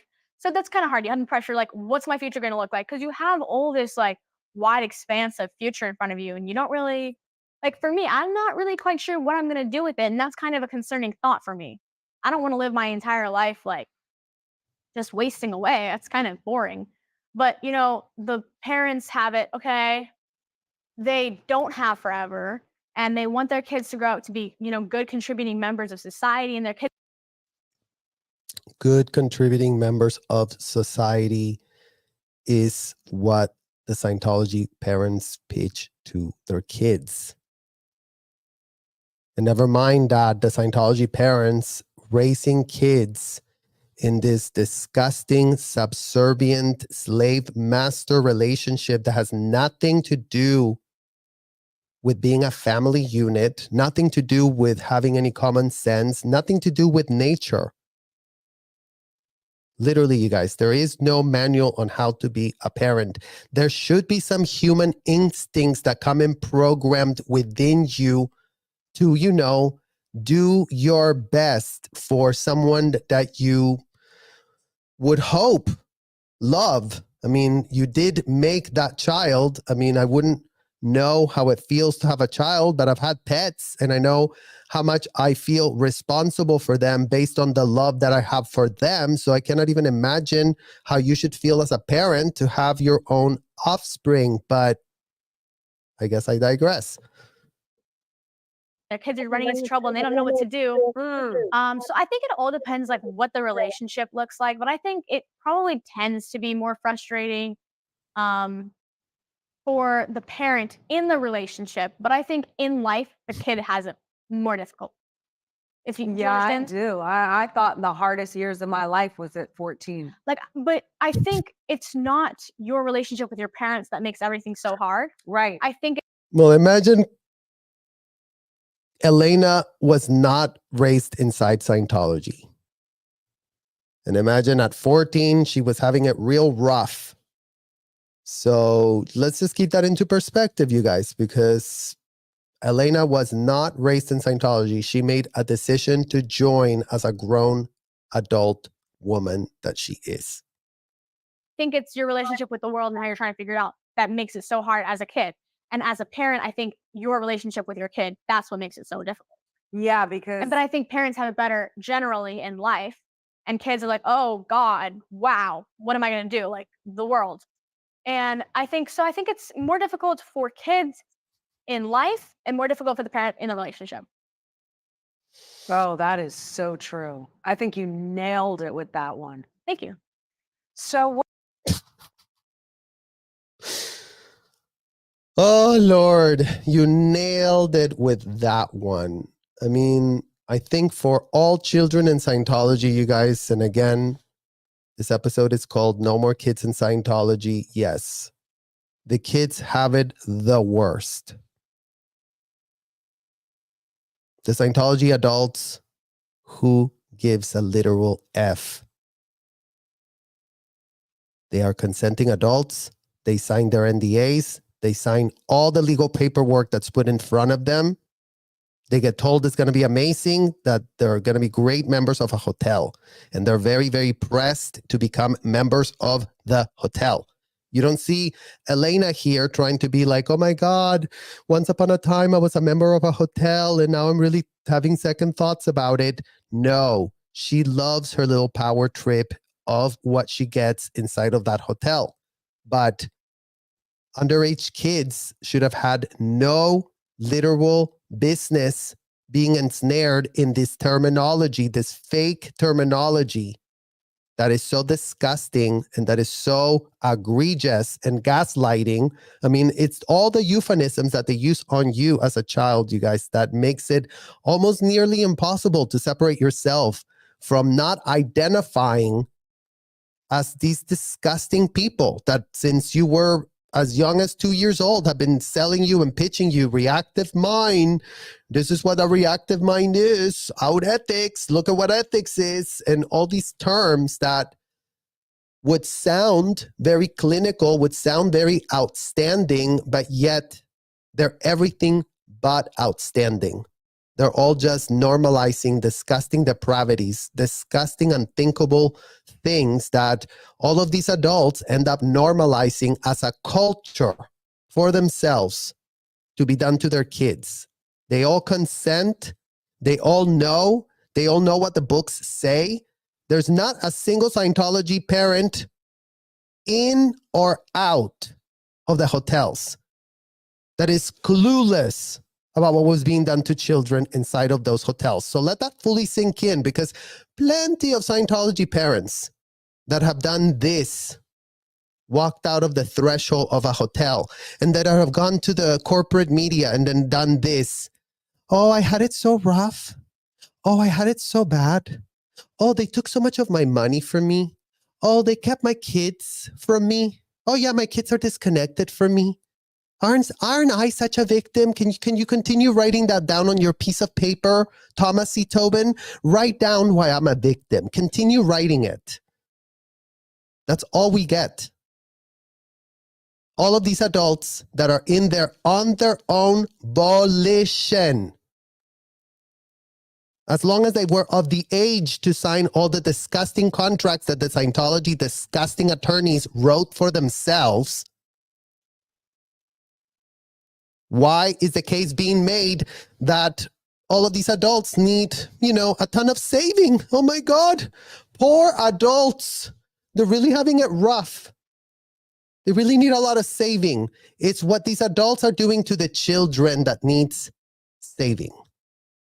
It's what these adults are grooming children to think about is what needs to be stopped now. Not tomorrow, not next year, not 10 years, not when the IRS gets their literal head out of their own literal, you know what in the hell I mean. Because again, this is all child abuse that is state sponsored. The IRS is happy that these relationships are going on. The IRS thinks this is really going to save a world and that they really should not be paying any shred of taxes because aren't children really being helped by being exploited? When you're trying to figure it out in life, how do you pick your inner circle? Do you have a methodology, and what is it? How do you? A methodology, please. Oh, this fake ass Python. How do you choose your friends? You have a methodology? She meant a technology, you guys, and she's literally pitching her the PTSSP. Find out who the suppressives are in your life so you really can choose your friends because you really have a methodology, a technology that a convicted felon wrote down on a piece of paper that you really are being ensnared with. That your parents are pitching that with a full straight face to you. Oh yeah, this is going to really help you. Read it. Read it. It's going to be very, very helpful for you to really figure out how to choose people. Imagine that we didn't learn how to choose people based on the disgusting bullshit writings of L. Ron Hubbard. Imagine that we had no chance to figure that out for ourselves as kids because we were being told what it was. You pick your friends. I mean, it's kind of weird because I have never, like, I've been homeschooled, for those of you who don't know, for like 8 years now. Yeah, well, a little less than 8 years, like 6 or 7 years now. Oh, okay. Got it. So this kid is completely antisocial. Got it. I was homeschooled before COVID and before it kind of became more popular. Right. Because when I was in 3rd grade, I really wasn't making a lot of friends, and it was kind of a weird thing. And they were like, "Okay, why don't we homeschool you?" And I was like, "Oh." When she was in 3rd grade, she wasn't making any friends, you guys. I mean, again, kids that grow up without a chance of being kids are in danger. This is a little girl that sounds very bright, talks very bright, should have a lot of her own friends, but she can't even make friends. And it's so relatable for us that grew up under the thumb of the Scientology parents. It was hard to make friends because you always knew you were a bunch of with these weirdos. You didn't want to tell your friends that you were in Scientology, that your parents were in Scientology. You're like, what the hell is that? And then you're just like, I don't know how the fuck to explain that. But so it's sick. It's sick that a child grows up with these disgusting role models that are supposed to be protecting them, that are supposed to just let them have a childhood. I mean, that's all we're asking. Don't expose them to the disgusting rants of a convicted felon. Is that too much to ask? Oh, cool. Was that the right decision? Yes, 100%. I am who I am today because I'm homeschooled. Yeah. You're the antisocial girl that doesn't want to talk to anybody and wants to read 80 books. So I'm sure you're doing amazing, and I'm sure you're doing wonderful. And it was kind of weird at first, like, oh man, I kind of want friends.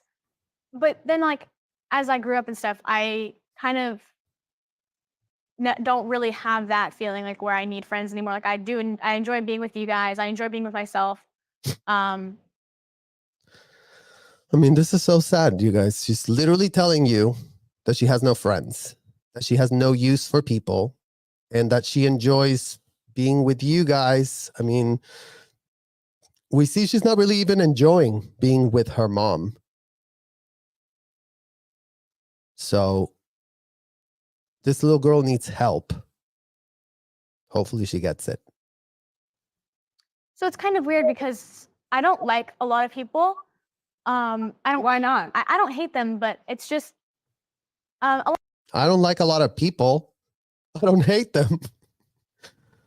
Oh, this is going to get worse before it gets any better. lot of people like me, but I don't like a lot of people. Yeah, well, why don't? Well, I mean, do you know why? I don't know why. It's okay. You A don't lot have of to. people I just don't really have any desire to be with them. Does that make sense? Like I can. Yeah, it's like is it because you don't want to waste time, and sometimes you feel I like feel like I'm wasting time. I feel kind of bored. People are young kids are very uninspiring. Like their conversations are dull. No offense.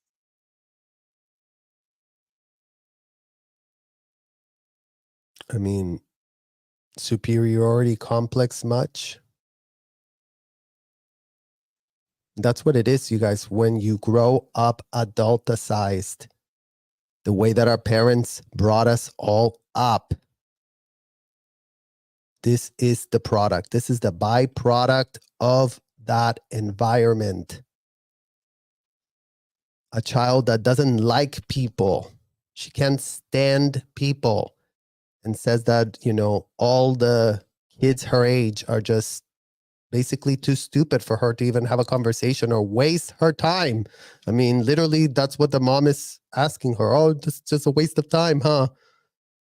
No offense. well, to for any of- someone who reads 70 books in a year, I mean, they could come in slightly under yeah. par. Yeah, but hey, But again, it's like, who cares? Who cares you read 80 books and you're still uncultured as can be?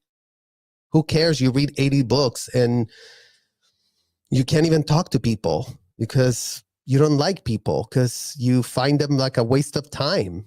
Like, what type of 14-year-old really is showing you signs of being healthy with that level of narcissism already literally rearing its head? Seriously. I just try to find people who are ethical, who want to do something in life, and who are trying to accomplish their goals in the now. People who most of my friends So she's looking for ethical people, you guys. She's looking for ethical people. Here's a 14-year-old looking for ethical people. Another Scientology euphemism, another Scientology construct to, literally what it said right here, a hierarchy, a type of God complex, evil blue eye. That's literally what we're talking about. That's what's developed in all of these people. Our technology's better. We really do have the solution. We really know what in the hell we're talking about. Like, what are you talking about? Like, you don't even know people. You don't even talk to people. You don't even want to talk to people. our family has a lot of money. Most of my friends don't have a lot of money. Is that weird? Not at all. Oh.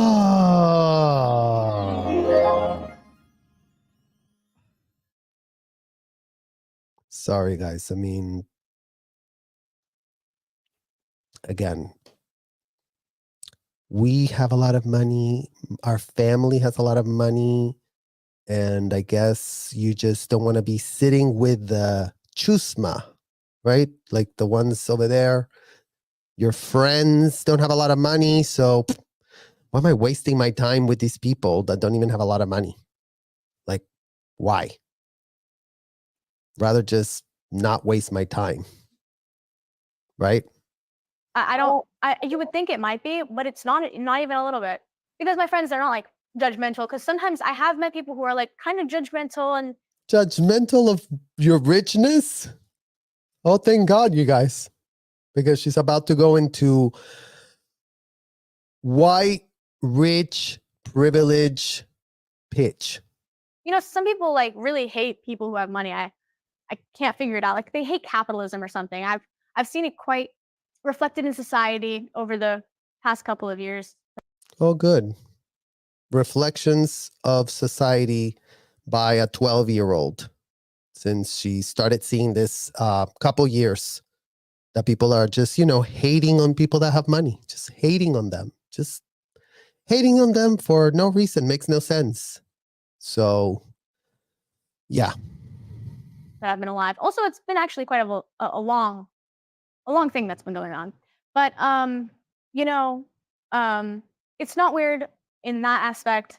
I just try to find people who are ethical, who are happy in life, and who are achieving their goals in the now. I know some people who do have a lot of money and they just spend it like it's theirs. Like kids and stuff who spend their parents' money like it's like somebody even told me once, like, oh, online shopping is like invisible money, and I was like, oh my god. Okay, you guys, we're going to make this literally, you can look at Elena's face. I mean, can someone just make a meme out of that? That's the Scientology Mother face. I mean, we never thought I'm literally going to screenshot this right now. You know what? I don't want to miss it. I don't want to forget it. But this is literally Scientology Mothers in a nutshell. Is exactly what you see in this exact thing. So, yeah, some kids spend their parents' money as if it's theirs, and online shopping is like invisible money. And, don't forget, this is Elena Cardone married to the so-called billionaire. Right, guys? Isn't that what we've all been told? Grant Cardone, the billionaire that has a daughter who apparently is so penny pinching that, she can't spend any type of money because, God forbid she spends money. God forbid she goes out exchange, is what they would tell those kids. You're so out exchange. You're so gross. Like, why would we give you this? What did you do for it?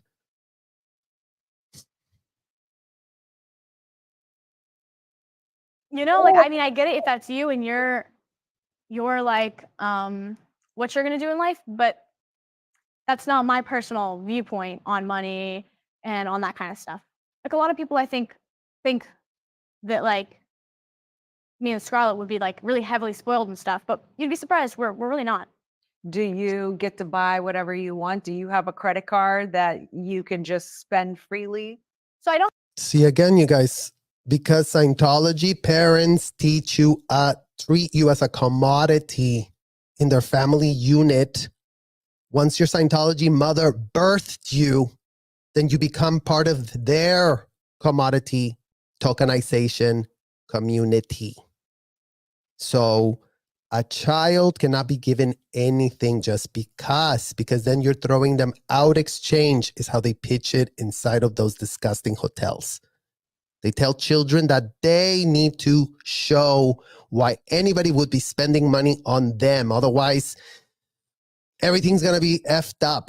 Everything's going to be screwed. The exchange is going to be bad. And the exchange is all that anything. Because again, they tell you that exchange is the reason you become a criminal. If your exchange is not the same, then you're a criminal. A child gets told that they are a criminal because they're not giving exchange. They're not putting their exchange in.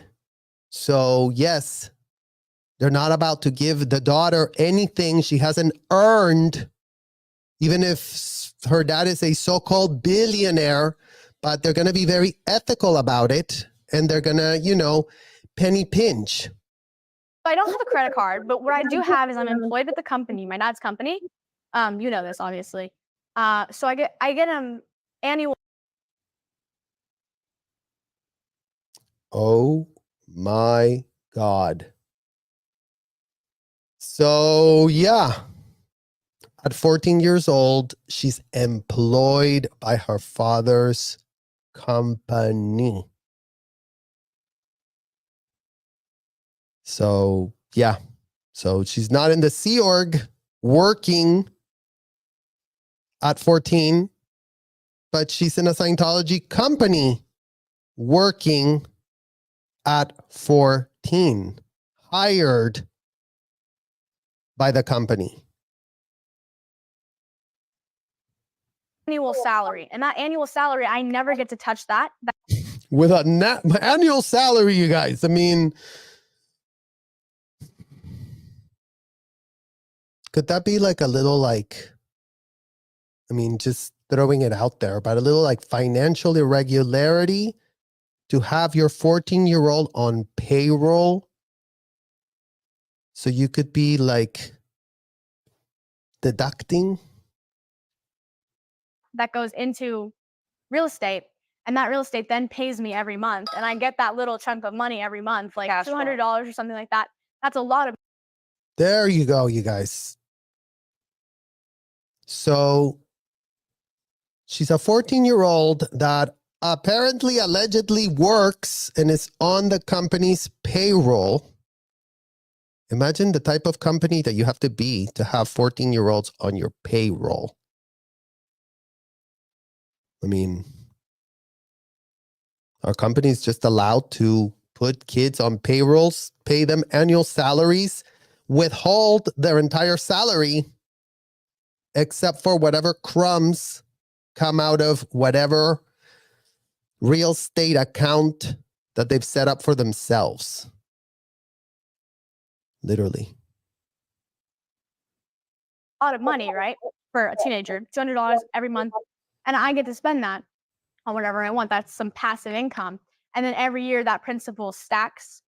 So I get more and more money every month. But right now it's like, I think it's $400 I get paid every month, but I barely even touch that. I mean, I don't have really like a very much of a desire. Like I don't crave material things that much. Yeah. She doesn't crave material things that much, you guys, because that's part of the messed universe, which is what her parents had taught her. Don't be messy. Don't want things of the messed universe. Don't spend your money on messed matter, energy, space, and time. Yeah, I know. Yeah. Sometimes it's hard getting you things because if it has too nice of a brand or something, sometimes you're like, why'd you spend that much money? You know? Yeah. It's really nice that you're so thoughtful and considerate with money, around money. Thank you. So what? It's so nice that you groomed your daughter to do exactly what she's pitching back at you right now. Right, Elena? Isn't it nice that you literally have controlled your daughter to say exactly what she just said and, you know, make her look like it's her idea? Aren't you such a intelligent young woman? What is this girl being required to be in exchange for that salary, you guys? Because if you think she's not being put to work, wrong answer. She's being put to work. But what type of work does a 14-year-old daughter do in some sort of investment company? Because that would be really great to understand what 14-year-old girls get to be put on a salary. Because I guess she's homeschooled, so, you know, I guess everything is wonderful. She's homeschooled, she can go to job, she can have a salary, she can have an annual salary. She can be, advised by the parents on how to, you know, use her money, but don't worry about it. She doesn't want to buy anything anyway, so I guess everything's great. What do you do if you're like your friends have different values, or like maybe that's the agreement that this person had with their family, they spend money. So maybe you're not going to say anything Yeah, it's to them not, on that. It's not it's not my life. that's It's not my your family. that's right. That's not your agenda to push on anybody else's family. But let's say a kid is doing drugs, or, you know, I do know some people like that. yeah, or they're doing like Uh-oh. Breaking news, you guys. She knows some people that are doing drugs. This 14-year-old knows people that are doing drugs. What did you guys think? That Scientology kids don't do drugs? What do you guys think? That unhinged, disgusting, sadistic parents abuse their kids their entire infancy. And then all of a sudden, when they get to be teenagers, again, I told you, you're either in one spectrum. You're on the spectrum of sounding and looking like an adult like her, especially if your parents are highly narcissistic degenerates, like mine were, like hers are, with that. Or the ones that the parents don't give an F about the kids, like don't know, don't care, don't have an opinion, couldn't care any less. It's either, and usually you would have, like, the very narcissistic parents would raise these kids that were just like this little girl, a little narcissist, just like me.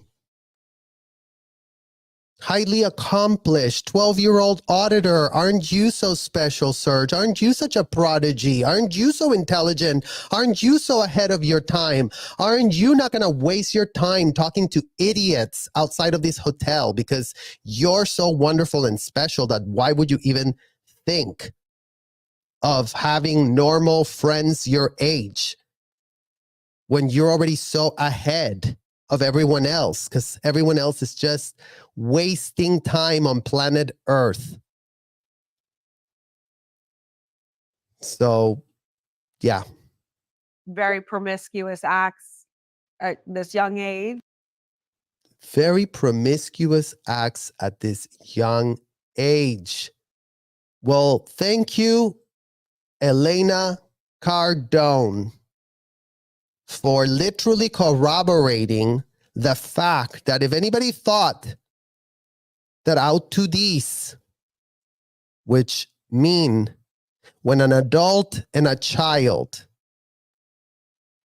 have sex inside of these hotels, inside of their homes, inside of commercial buildings, that is not being told to women, including but not limited to this one right here, Elena Cardone, that just confirmed that, yep, this is what they're all about, learning and finding out. Let's literally hear her say it again. Like your friends have different values, or like maybe that's the agreement that this person had with their family. They spend money. So maybe you're not going to say anything to them on that. It's not your, it's not my life. that's it's not my your family. That's right. That's not your agenda to push on anybody else's family. But let's say a kid is doing drugs, or, you know, I do know some people like that. yeah, or they're doing like very promiscuous acts at this young age. I know a lot of people like that, actually. I went to She knows a lot of people like that, actually.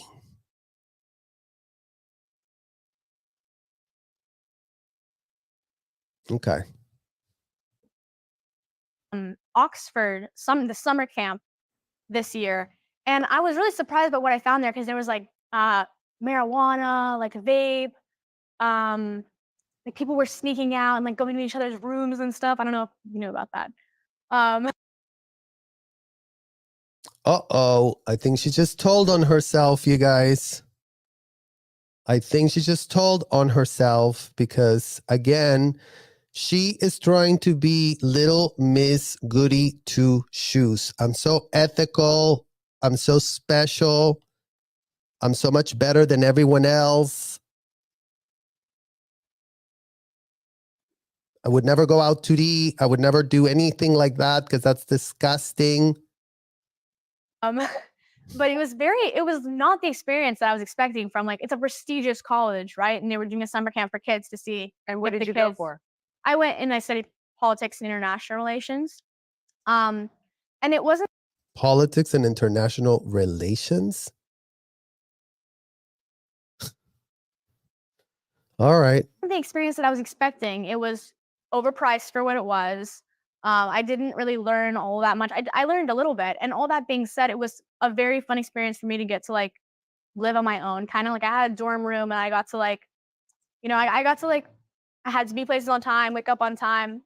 That was a very fun experience. But those people like, doing drugs and smoking and stuff, it was kind of a shocking, like, because I'm homeschooled, right? So I'm not like really surrounded by all that. Like I do know people like who live here and stuff, who do that kind of stuff, and it's still shocking. It's like, girl, really, really, like you don't need that. Come on. You see, you guys. Again, it's this fake ethical superiority complex that all Scientology adults and parents have. They're the superior ones. Oh, you're doing drugs, you're vaping. Girl, why are you doing that? Your parents fund child trafficking at an industrial size scale. Imagine you're putting people down because they vape or they smoke marijuana, but meanwhile, your so-called billionaire father funds hotels where underage kids get recruited from all over the world, locked up with their passports, and put to do unthinkable jobs on adults. Do you say that to them? Like, how do you handle? I just those don't people? like. I'm not trying to handle them. Like, Right. it's, like if they're gonna do drugs, they're gonna do drugs. Like, Do you that's feel pressured though to oh, to never, do it? never. They Because don't. I never open the door. Like, I'm like, we are not gonna talk about drugs, or I'm gonna leave. No. And I've left before. No way. Yeah. You. She sounds so, no way. I'm like, woman, isn't this your daughter? Wouldn't you know if this is how she is when she's around drugs? Why are you trying to sound so shocked that she just said this? You actually have said that. Yeah, I'm like, we're not. I'm not into drugs. I'm not into drugs. I'm personally not into cursing either. So Oh, she's not into cursing, you guys, so maybe she won't be able to make it into the Sea Org. Because if you're in the Sea Org, you don't have a choice who uses the F word on you. So it must be great to be you that, it's not into cursing. And it's great that, you're Elena Cardone's daughter because, majority Sea Org members would be literally disciplined highly if they curse and they insult her. Because again, these are the slave master category, you guys. This family is a slave master family. They're not the ones that are enslaved. They're the founders of the slaves. They have slaves. They're not enslaved. They enslave others. I mean, you can do whatever you want, but if we're gonna have a friendship, we're not gonna talk about it. And they either They agree respect or it. They respect you're it. like, I've "Nope." never run into somebody who doesn't respect it. Wow. Do they admire it? I doubt it. Does anyone like go and say, "Oh, she's a goody two shoe," or try to? Yeah, I'm pretty sure. Yeah, people are like I went to the mall with some friends and they were like, "Oh, she's so she's so disciplined and not buying stuff." And I'm like, I just don't have any money.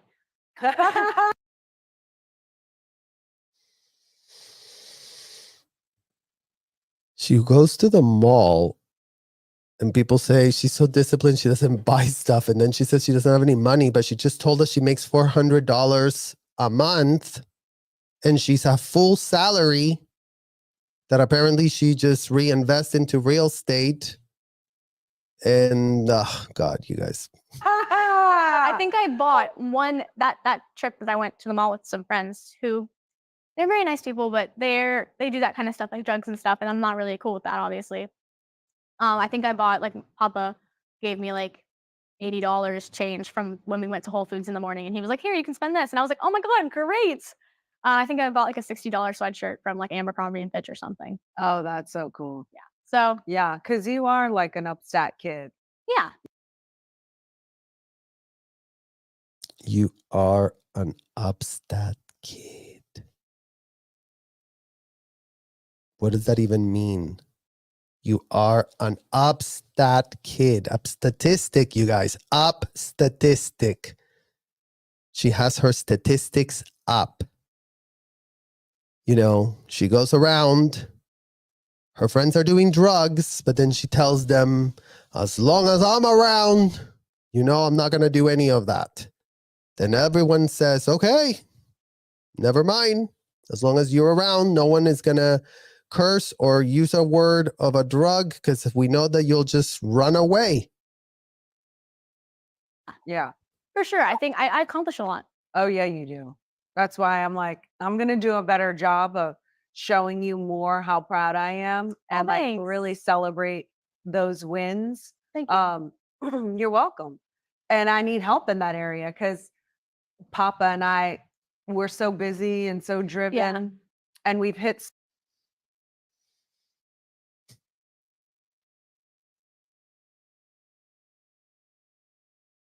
They're so busy and so driven that this woman has no idea how to interact with her child other than putting something on a schedule. Right, Elena? You need help. You need help being a mother. You need help being a human. You need help. Literally, you need a lot of help, woman. Hit so many milestones, but then we set the bar that much higher for ourselves. Ah.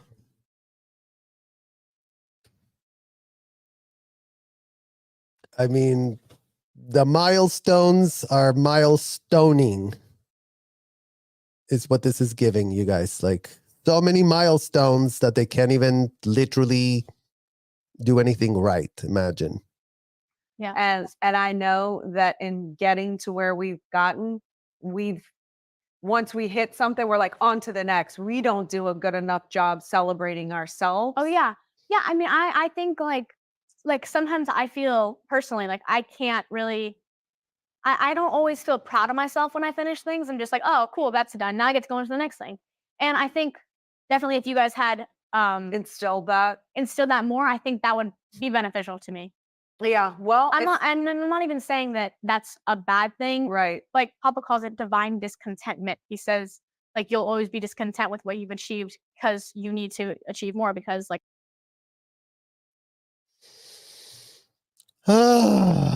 Papa calls it divine discontentment.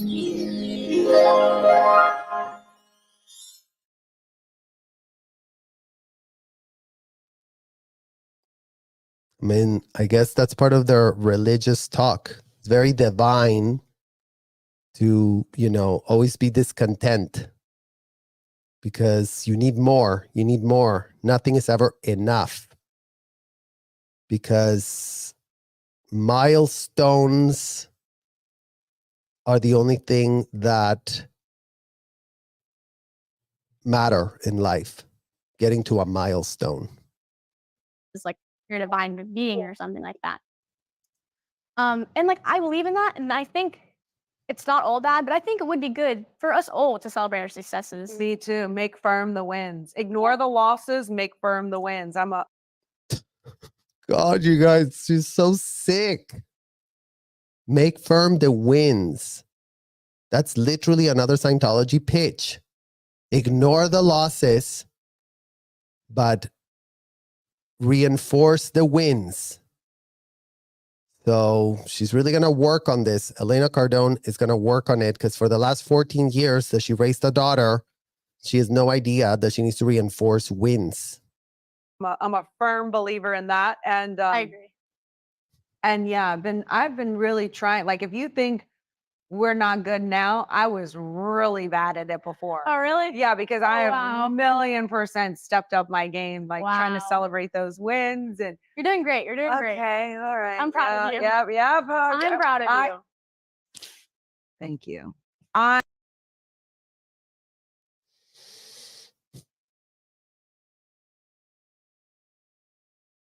Picture says 1,000 words, you guys. And yes, this daughter is her cheerleader because she has to continuously reinforce to her mom how amazing, incredible, outstanding she is. I'm proud of you. Thank you. Okay. All right. Let me rattle off some of these because I know next ones. you've got a busy schedule. Reading books Yeah, and the next school call. getting, passing the 10th grade when you're supposed to be in 9th They grade. just have started 9th grade. Yeah, she's About supposed to to finish 10th. just start 9th grade and she's actually waiting on the school to be able to finish 10th grade because she's turned in all of her assignments. And now she just has to wait for the legal amount of time that she has to be in school. legal because she's read a lot of books, you guys, and because she's done her homeschooling better than anyone has ever done it. I mean, imagine that. This girl's never been to a regular school past 3rd grade. And she's real ahead. She's real ahead and yet so far behind. School, which is another Yeah, month, I think right? another month. And then she can start 11th grade. You're so amazing. Thank you. Okay. I think you already said this, but what's your biggest piece of advice to parents? Just, You've you given know, so much already. But thank you. we're going to squeeze the lemon a little more. Go ahead. Just make sure your kids, make sure they're safe, make sure they're healthy, all that kind of stuff. Yes. We agree with you. Make sure your kids are safe. So make sure that if you're a Scientology parent, you take your child the hell out of Scientology hotels, the hell out of Mace Kingsley facilities, the hell out where Scientology random adults are going to have full unfeathered access to your kids. So do make sure that they are safe. And listen to what Sabrina just literally pitched. Safety first. Get all children out of the Scientology hotels. Call all Scientology parents to speak to federal authorities who can, give them a little crash course on what aggravated child abuse looks like, sounds like, and is like, so that they can start writing their overts and their withholds of any and all aggravated child abuse that they had contributed to in the upraising of their own kids. Have that balance between yeses and nos. Have a balance between yes and no. I mean, why don't you just use common sense and say yes to the things that are child appropriate and say no to the things that are not child appropriate? How about there is no need for balance? There's only right yeses and right nos. And have that open communication with them. And another thing, have that open communication, but don't blur boundaries. Don't be asking your kids disgusting, depraved sexual questions that are none of your business. Don't be incentivizing that behavior happening inside of a hotel by randoms that they will have full unfeathered access to your child because, you're outsourcing your parenting skills to a disgusting hotel and to randoms that complete a 2-week course. And all of a sudden, all Scientology parents go with the pitch that, yes, that person has all that it takes to have full unfeathered access to my child because I couldn't care any less about what happens and what gets done to my child inside of that hotel. Because you know what? I love it as an adult, so I'm sure my child is going to love it too. another piece of advice, set a good example for them. Your kids are watching everything you do. I can say that with complete certainty. Really? Yes. I couldn't agree with you more. We did watch everything that they were doing.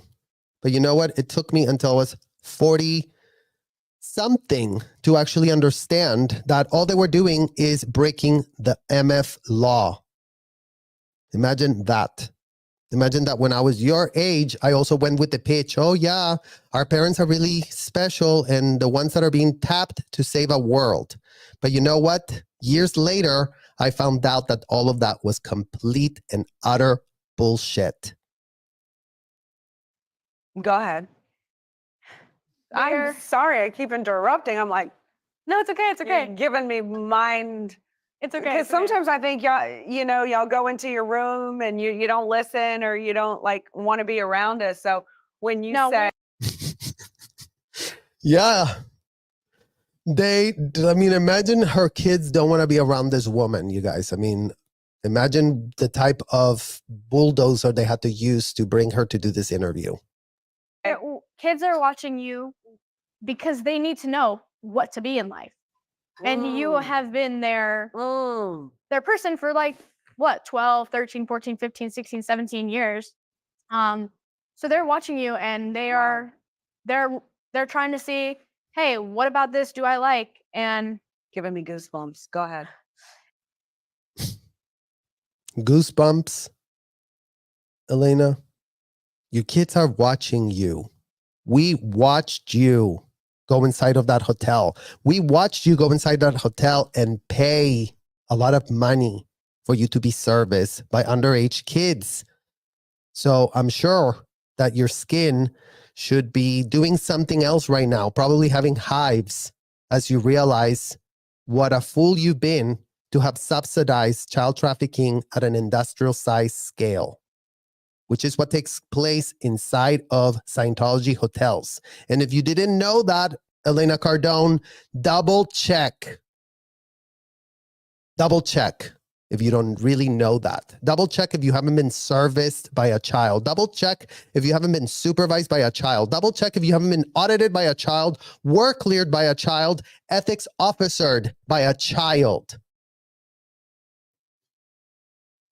and they're going to be a reflected image of you when they're older. Or, you know, if they Oh, hell no. A reflective image of our Scientology parents over our dead bodies. We couldn't be more nauseated. We couldn't be more disgusted. We couldn't be more appalled of what our parents as a collective all agreed was wonderful and amazing and really saving a world. Bunch of perverted, disgusting MFers. Child trafficking kids at an industrial size scale. Everyone knows. So where's the plausible deniability when everyone knows? When everyone's aware what the audits are, when everyone's aware what exactly goes down in an ethics cycle, when everyone knows exactly how Scientology grooming courses are done, when all of them know, why do they have plausible deniability to pretend and purport that they had no shred of a literal clue? Because all we ever get, you guys, with the Scientology problem, oh my God, so many people were abused. Oh, is it a scam? Is it a cult? Is it a this? Is it a that? It's a racketeering scheme. Children have to pay with their childhood. You just saw Exhibit A here with literal Sabrina Cardone showing you exactly who I was when I was 14, who Jenna was when she was 14, who Laura was when she was 14. We were all robotic adults speaking the way that we were taught to speak. If you couldn't do that, you would have been washing dishes. You would have been abused. So all the kids who couldn't come up to this level and perform as if they were adults, they were disgustingly disposed of or abused in other ways. And yes, we don't want to be like our parents. We couldn't be more disgusted with what they've done.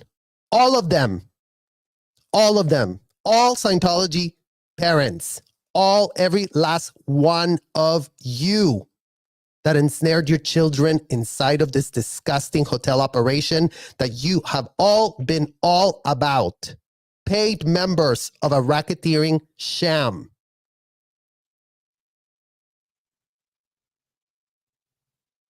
they really dislike you, they'll be completely opposite. But since I'm assuming that Yeah, we do dislike them and we have gone completely opposite, Sabrina. And one day you will too. Because one day you will have to actually face reality of what your mom and dad are subsidizing at an industrial size scale. Because you know what? The donations that the Cardones are giving are tied to the trafficking of all minors stuck inside of those hotels. So imagine when your parents actually do realize where their multi-million-dollar donations are going, as if they don't know, as if they're clueless. They know where they're going.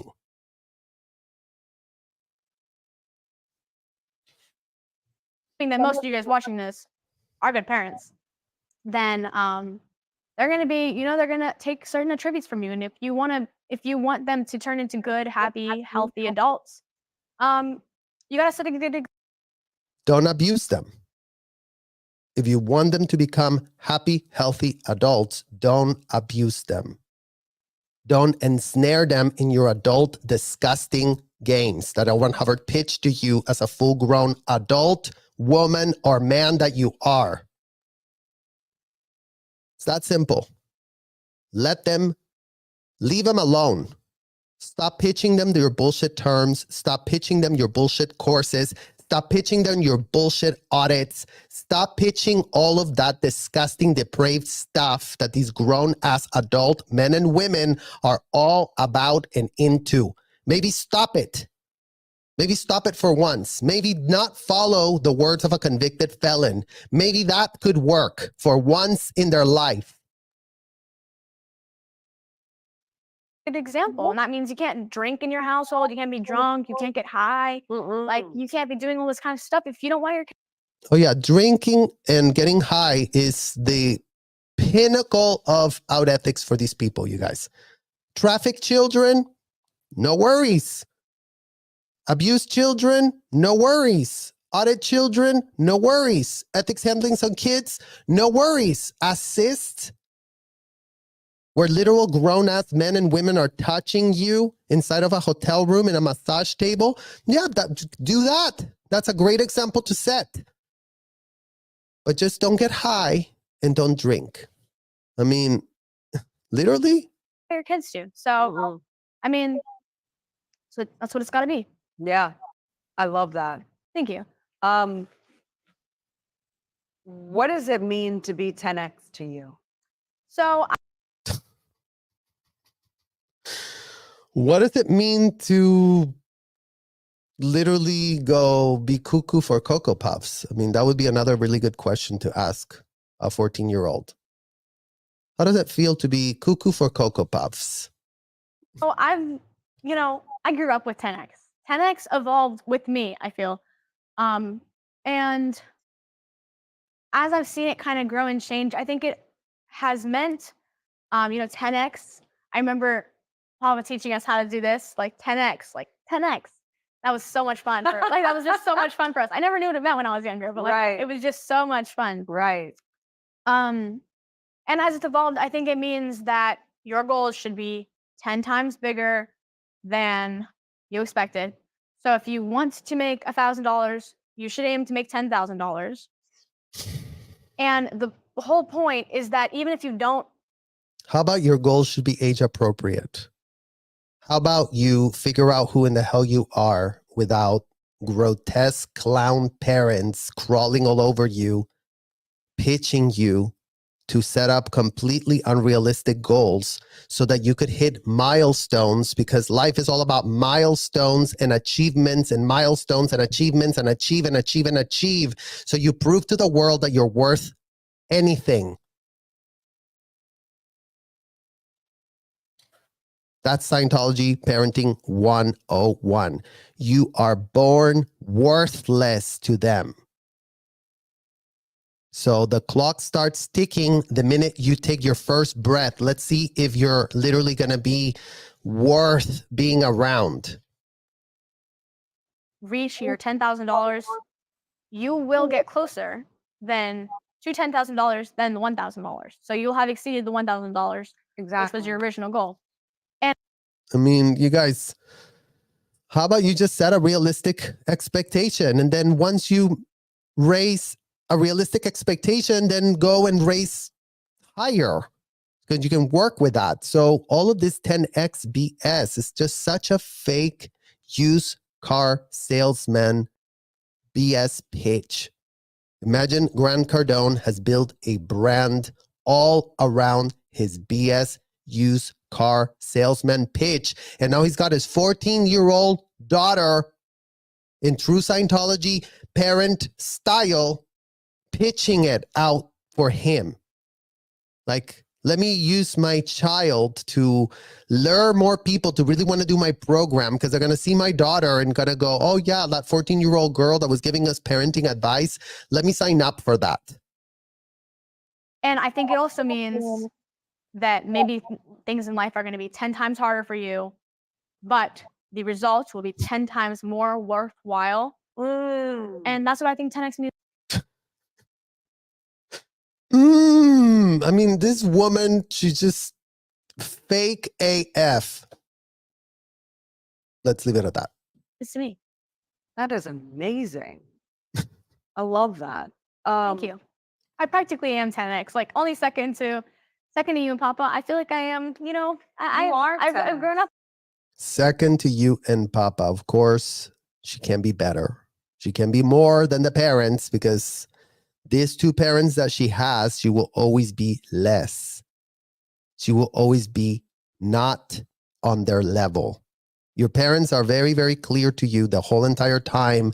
They're literally flooding you with all of their Scientology garbage. You will always be inferior than us. We will always be higher on the tone scale, higher on the bridge, higher on the conditions, higher on this, higher on that, higher on all these bullshit platitudes written in extremist rhetoric pitched by a convicted felon.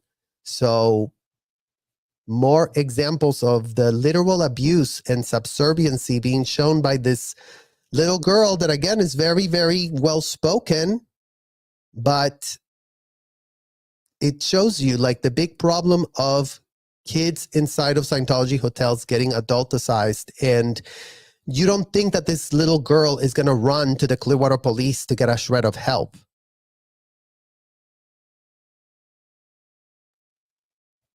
What does she need help with? She's being put on the same playing field as adults.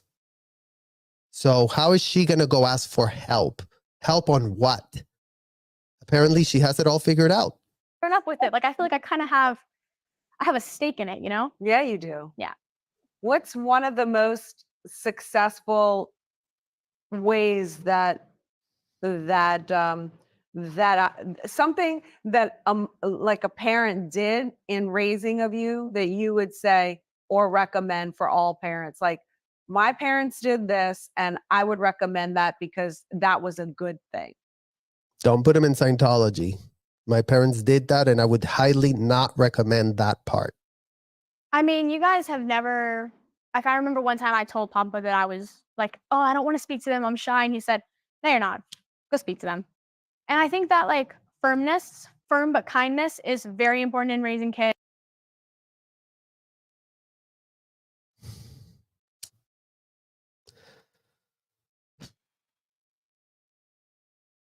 Again, you guys, it's so sick. And I know it might sound very like naive and very like not a big deal. Like, oh, my dad told me to go talk to somebody and I was shy. Do you know how many disgusting people inside of those hotels we were forced to speak to, forced to not be shy? It didn't matter that we were getting creepy AF vibes from these disgusting people in the hotel. Oh, I want to talk to you. You were my past life husband 20,000 years ago. I really think I have a connection. I think I have a lot of ARC. And you have to talk to those random, disgusting degenerates. And your parents are pushing you. There was a disgusting SAer recruiter, Nassim Moscona, that was literally so disgusting. I couldn't even stand him. And he was always trying to recruit me. And he would be chasing me through the hallways. I need to talk to you. Da, da, da, da, da. And my father screamed at me for running away from that disgusting man. So again, Scientology parents, don't give an F about your boundaries. Don't give an F about your preferences. Don't give an F about anything. You are born their slave, and you better like it. If they see that you're not liking it, they will punish you. You can't let them like go about their life thinking they're shy people. I mean, you guys have always encouraged us to talk to strangers, obviously safely, without like, you know, talking to weirdos. That's, right. You don't want that. But yeah, not weirdos. I mean, you know, as long as they're OT, as long as they're rich, as long as they're very highly curated, and, you know, then we'll talk to them. If you're a weirdo, if you're a DV, if you're a downstat, if you're a drug addict, we're going to have nothing to do with you. So But remember, everyone inside of the hotel is supposed to be not a weirdo. So inside of the Scientology hotels, you cannot say no. Outside of the Scientology hotels, you can say the whole world is disgusting, weird, and pathetic. They're all a bunch of pathetic people. We don't want anything to do with them. They're disgusting. They make us nauseous. I mean, it's sickening. It's sickening how this is literally their superiority complex. We really have it going on in this hotel. We got hooked up by L. Ron Hubbard, convicted felon on the run. He really hooked us up with technology. He really did do us a big solid. But I think that's really been important in the development of our communication skills, and I think that will help us in life. Awesome. Anything you want to say before we wrap out? Any parting ways? Any parting messages to the people? I mean, I don't know, just have a stable environment, raise your kids in a stable environment, take care of your kids, say yes and no, and no. Say yes and no, because she's really pressed that some of her friends have parents that are not like her own. So her big thing about telling parents to say more no and to put ethics in, I mean, gross. And have good open communication with them. That's how I think as a kid, from a kid's perspective, you have a good relationship with your parents. And you guys have done an awesome job. Encourage your kids to talk to people. Don't raise them in that kind of scarcity. You cannot communicate to people mindset, because they're never going to communicate to people when they get older. And people have everything. Says the girl that left 3rd grade because she doesn't want to speak to anyone and she doesn't like people. So again, you guys, it's always a pitch from every side of their literal mouth, because they're just sitting here pitching and blabbing and posturing and looking all politician, but they're actually saying nothing. They're literally saying nothing, dishing no advice. Everything contradicts itself. Everything is black or white. Nothing has a shred of nuance, because they're not talking about anything. What are they going to really talk about? If all they have to talk about is the technology of a convicted felon, and they really cannot mention it because, they will get blasted if they really bring up L. Ron Hubbard's name to any of this. Never mind that they keep spilling the words that L. Ron Hubbard did pitch to them. So they're still on the pitch. But, they think they're being so clever, literally bamboozling everyone that runs into this interview that's supposed to take away from this. Oh, Gran and Elena have done such a wonderful job raising this mini politician, because look at her. She's really talking about anything and nothing makes a shred of sense. Because when the facts are not on their side, when everything they do is so hidden away from view, all their elitist rituals going on at that Fort Harrison hotel are not being mentioned in any of these things, because, y'all wouldn't really understand it. You wouldn't get it. You have to be vetted to be inside of that culture to really get what it is that's so special about these disgusting child trafficking hotels. You guys have taught us people have everything you want. Money, time, connections. So, I think it's important. And you have to raise kids in your household under what you guys believe is true and all that kind of. In your household under what you guys believe is true. Well, imagine that plenty kids in the Sea Org didn't have a shred of household. So there goes again the privilege of this girl who's, part of Scientology royalty. I mean, as if she's not the billionaire's daughter, allegedly the billionaire's daughter. All that kind of stuff. And when you figure that out, I think it's very, very possible to raise awesome, happy, healthy kids. You have been amazing. Thank you. Very insightful. I took my mental notes. I became a better parent. Thank you. From this interview today. Elena Cardone for you to become a better parent, we would need another 2.5-hour video.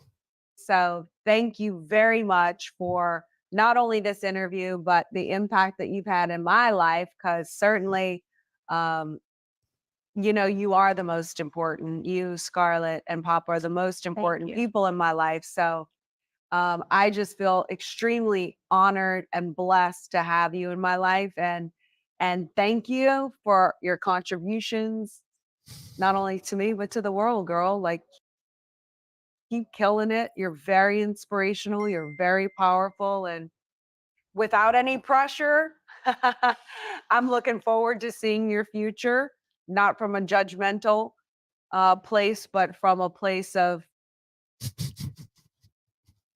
Not from a judgmental. I mean, are you proud of her?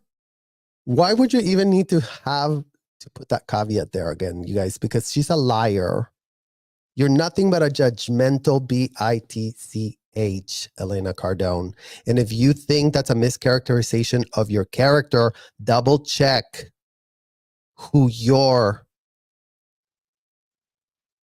master and commander, L. Ron Hubbard, is.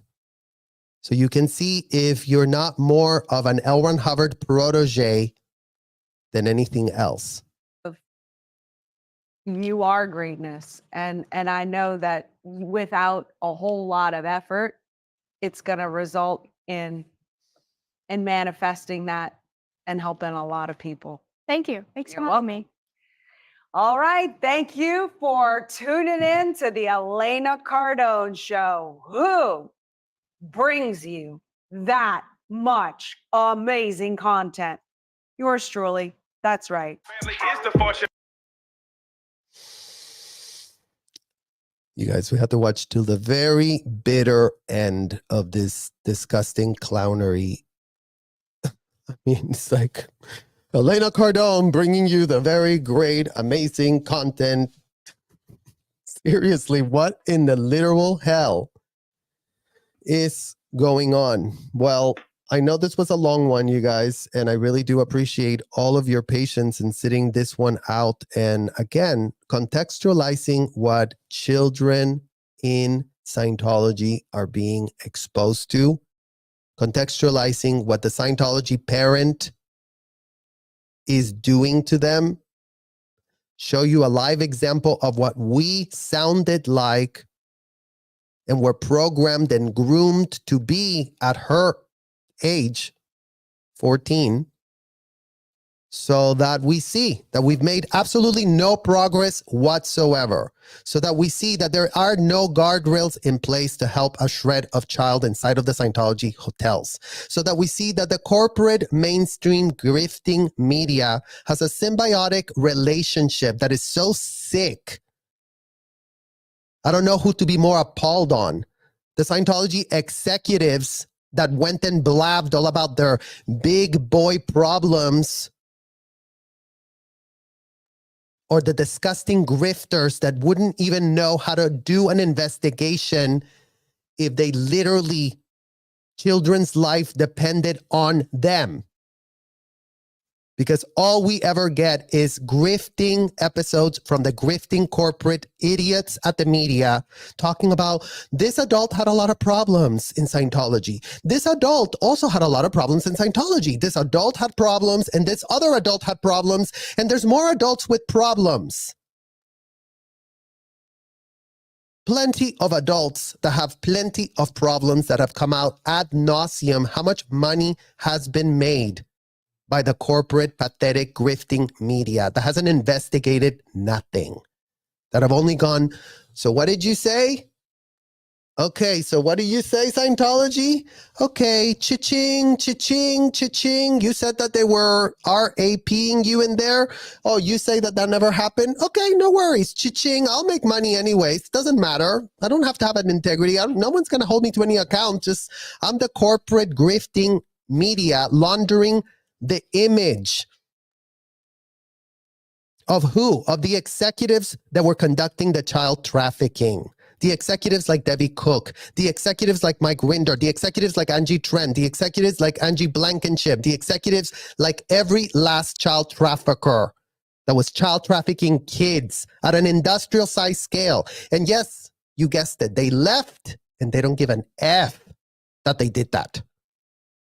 They left the hotel and you know what? Sayonara, better luck next lifetime, children. So more generations get ensnared. So more generations get groomed. So more kids get effed over because the IRS thinks it's a wonderful day to F over kids, child trafficking them with their passports locked up.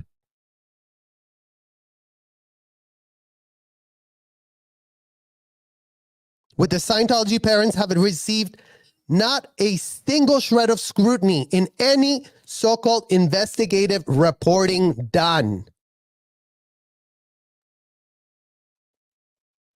Imagine Ruby, Frankie, and Jody Hildebrandt would have run to the Utah Times and said, oh, there's a new character unlocked. This 5'1" man that was really beating us up a lot. You know what? We really need to get this story out about a 5'1" man beating me and Jody here, you know, because we're just been so abused. You have no idea how abused we've been. Meantime, what was Ruby Frankie doing to her underage kids? And what was Jody doing to her underage kids? Torturing them.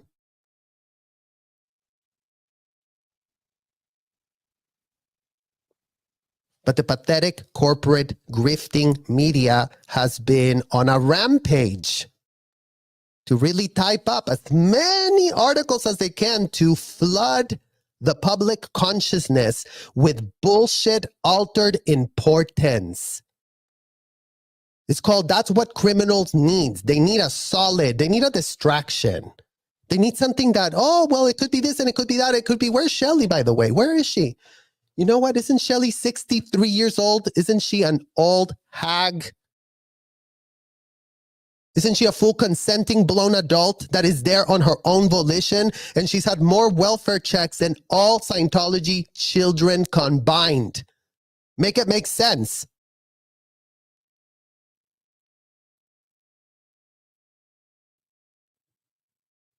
Why in the literal hell are people playing dumb? And there's plenty of you Scientology, ex-Scientology parents that have left and you're nowhere to be found in this very important conversation. And you're nowhere to be found taking, you know, what you used to preach, you know, take your own advice is what in the hell is called. Take your own damn advice. Come clean. Report yourself to the FBI. Write an affidavit. Admit to all the criminal activity you were doing inside of the hotel and stop playing dumb. Because you know what? It's no biggie. Other children are being trafficked because you played dumb. So this is on all the exes that are under the radar playing dumb. You all are playing dumb. And every single day you play dumb, what happens to more kids? They get ensnared. They get abused. Well, the blood of all those kids is in all of Scientology ex-parents that left and that are out there playing dumb because it's very inconvenient for them to wake up to the facts. You know, they don't want to confront those facts. Oh, no, I was a victim. Didn't you know that?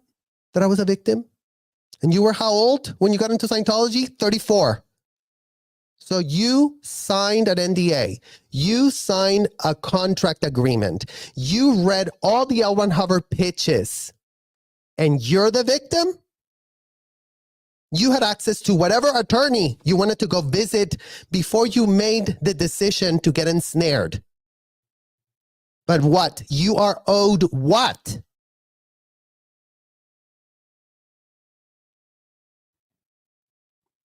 For the 10th billionth time, all Scientology adults are aware of what goes on inside of their hotels. There's a technology There's a thing that everybody does inside of those disgusting damn hotels. So in what world are people exempt from not knowing that that's what in the hell is going on? Not knowing that children are being locked up against their will inside Scientology audits. It took all of Scientology parents' agreement to go, you know what would be a great idea? To lock kids up against their will. That would be great. L. Ron Hubbard said it was great. Everybody thinks here it's great. You lock up your kids against their will. You lock up your kids. We all lock them up. Yep, it's for the best. Yep, we're being good parents.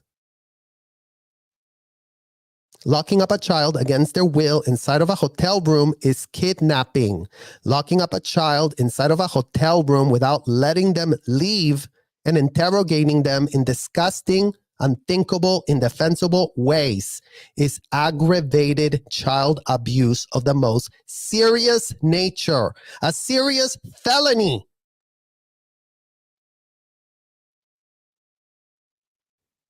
But no Scientology parent wants to step up whatsoever. They don't want to take a shred of responsibility. They just want to go, oh, well, you know, I really thought I was going to save a world when I was there torturing children. I really thought I was going to save a world when I was donating millions of dollars to those hotels. And until they got back for them, the adult, then they left. And then they went to the corporate media to make them the so-called whistleblowers of what exactly? What are you whistleblowing about? You won't even name the most at-risk victim that is part of this racketeering enterprise. But yeah, let's type more articles. Once upon a time, the IRS said this was very legal. The IRS, this is a religion. The IRS said that it would be great to make slavery great again in America. The IRS said that child slavery was great to, you know, put under the camouflage of a so-called 501c. That's the IRS. The IRS is the one that said everything is great, everything is wonderful, no oversight needed here. Let's all just, you know, play dumb until the children that grew up ensnared, enslaved in disgusting hotels with disgusting, abominable adults that have no care in the world if children are abused. As you just saw here with Elena Cardone calling her daughter a woman. She's 14, Elena Cardone. Again, repeat for your stupidity. She's 14. And no, whatever L. Ron Hubbard wrote on a piece of paper does not supersede reality, unfortunately for you.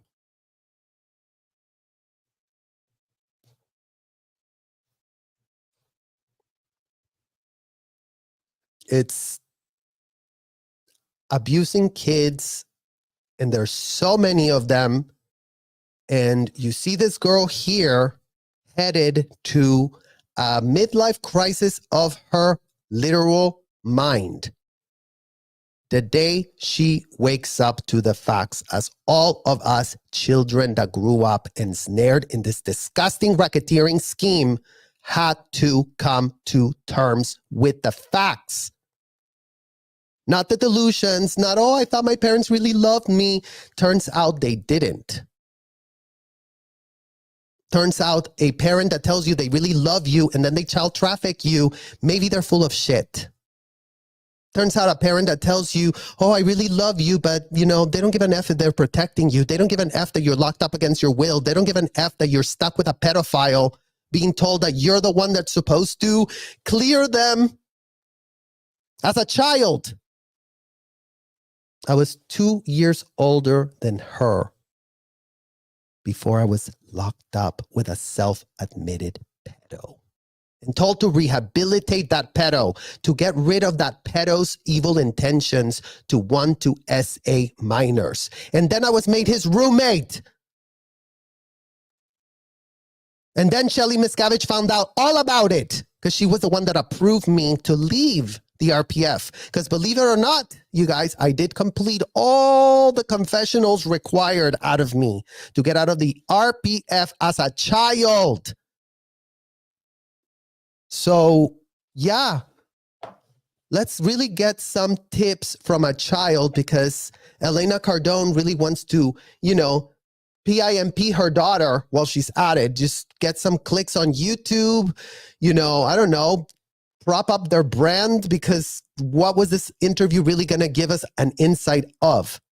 That you're abusing her? That you're unhinged? Well, you know what? Mission accomplished, Elena Cardone. Thank you. Thank you for your service. Thank you for showing everyone on YouTube what we've been literally screaming at the top of our lungs, yet nothing has taken place.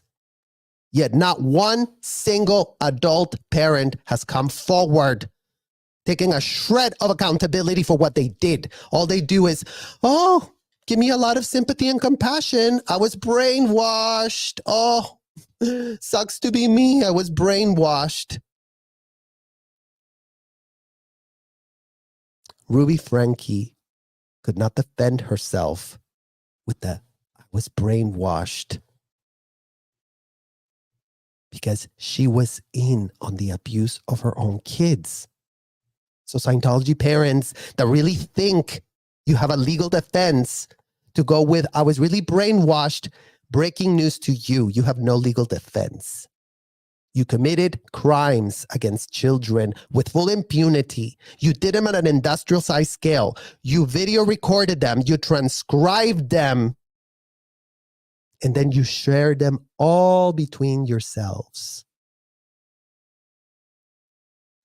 So, by all means, tell us how you were so brainwashed as you were video recording the criminal admissions to, including but not limited to, have you committed a felony for which you have not been arrested? Your needle is floating. Have a wonderful, amazing life. Pay $100,000. Call the Amex real quick. Oh, yeah, Amex. Hi. Just gonna, charge $100K on my Amex. No biggie. I just confessed to a felony for which I have not been arrested, and they're just selling me a program to, float away my felony. Because we have amazing technology here inside of the Scientology hotels, American Express. So by all means, hook me up with that $100,000 that I'm about to transfer to these hotels. Oh, and before I forget, let me also call my business manager. Hi, business manager. Can you make sure that you know that we just, paid $100,000 through the Amex? Can we take that off of our taxes? Can we not pay the government? So the problem isn't the Scientology parents. The problem isn't the Scientology executives. The problem is the IRS, who is aiding and abetting industrial child trafficking at an industrial, literal scale. But, they play dumb. Oh, we have no oversight when we give someone, nonprofit status, then nobody knows anything. No one can check anything. No one can audit anything. No, everything's great. Everything's wonderful. Child slavery can be brought back because, the Constitution doesn't apply anymore. In America, we shred our Constitution the minute the word religion is invoked. Shred it. Psh, psh. Useless platitude of the century is what in the hell the American Constitution is. Useless platitude of the literal century. When no one's around to enforce a shred of laws, we're using these laws to pretend that we're so moral, but yet this country couldn't be more morally bankrupt at its literal IRS. The agents at the IRS aiding and abetting the child trafficking at an industrial size scale. Because, back in 93, they decided a lot of things, a lot of lawyers had a lot of conversations. And you know what? What was the outcome of all the conversations? That child trafficking and enslavement of kids at an industrial size scale was all of a sudden legal. That you could abduct as many minors as you could get a hands on, grab their passports, lock up their passports, and call them volunteers. So, by all means, you guys, the problem hasn't gone away. The problem is alive and well. And the reason we're doing deep dives is because it's called Children Need Advocates. And I hope to God that these horrible videos, you guys having to sit here and actually witness for your damn selves. Like, you just cannot be told that this was a problem without corroborating evidence. Well, thanks to Elena Cardone's show, we have now corroborating evidence of all the things that we've been discussing. We all know now how, Elena Cardone is highly aware of, teenagers doing highly promiscuous things, because that was one of the questions that was being discussed with her daughter. So it's very, very normalized inside of this culture for them to be so-called auditing the promiscuity out, yet they're just data mining the promiscuity. They're video recording it, data mining it, and then using it to manipulate the end user. And yes, that includes underage kids. So in what world are we making a shred of progress as all of these problems just continue to be subsidized by the damn disgusting, corrupt IRS? This is happening with the oversight of the IRS. The IRS does get told how much money is going in. How are kids being tapped, including but not limited to myself, to make these people $100,000 in a week? But yeah, I was a volunteer. Not great, you guys.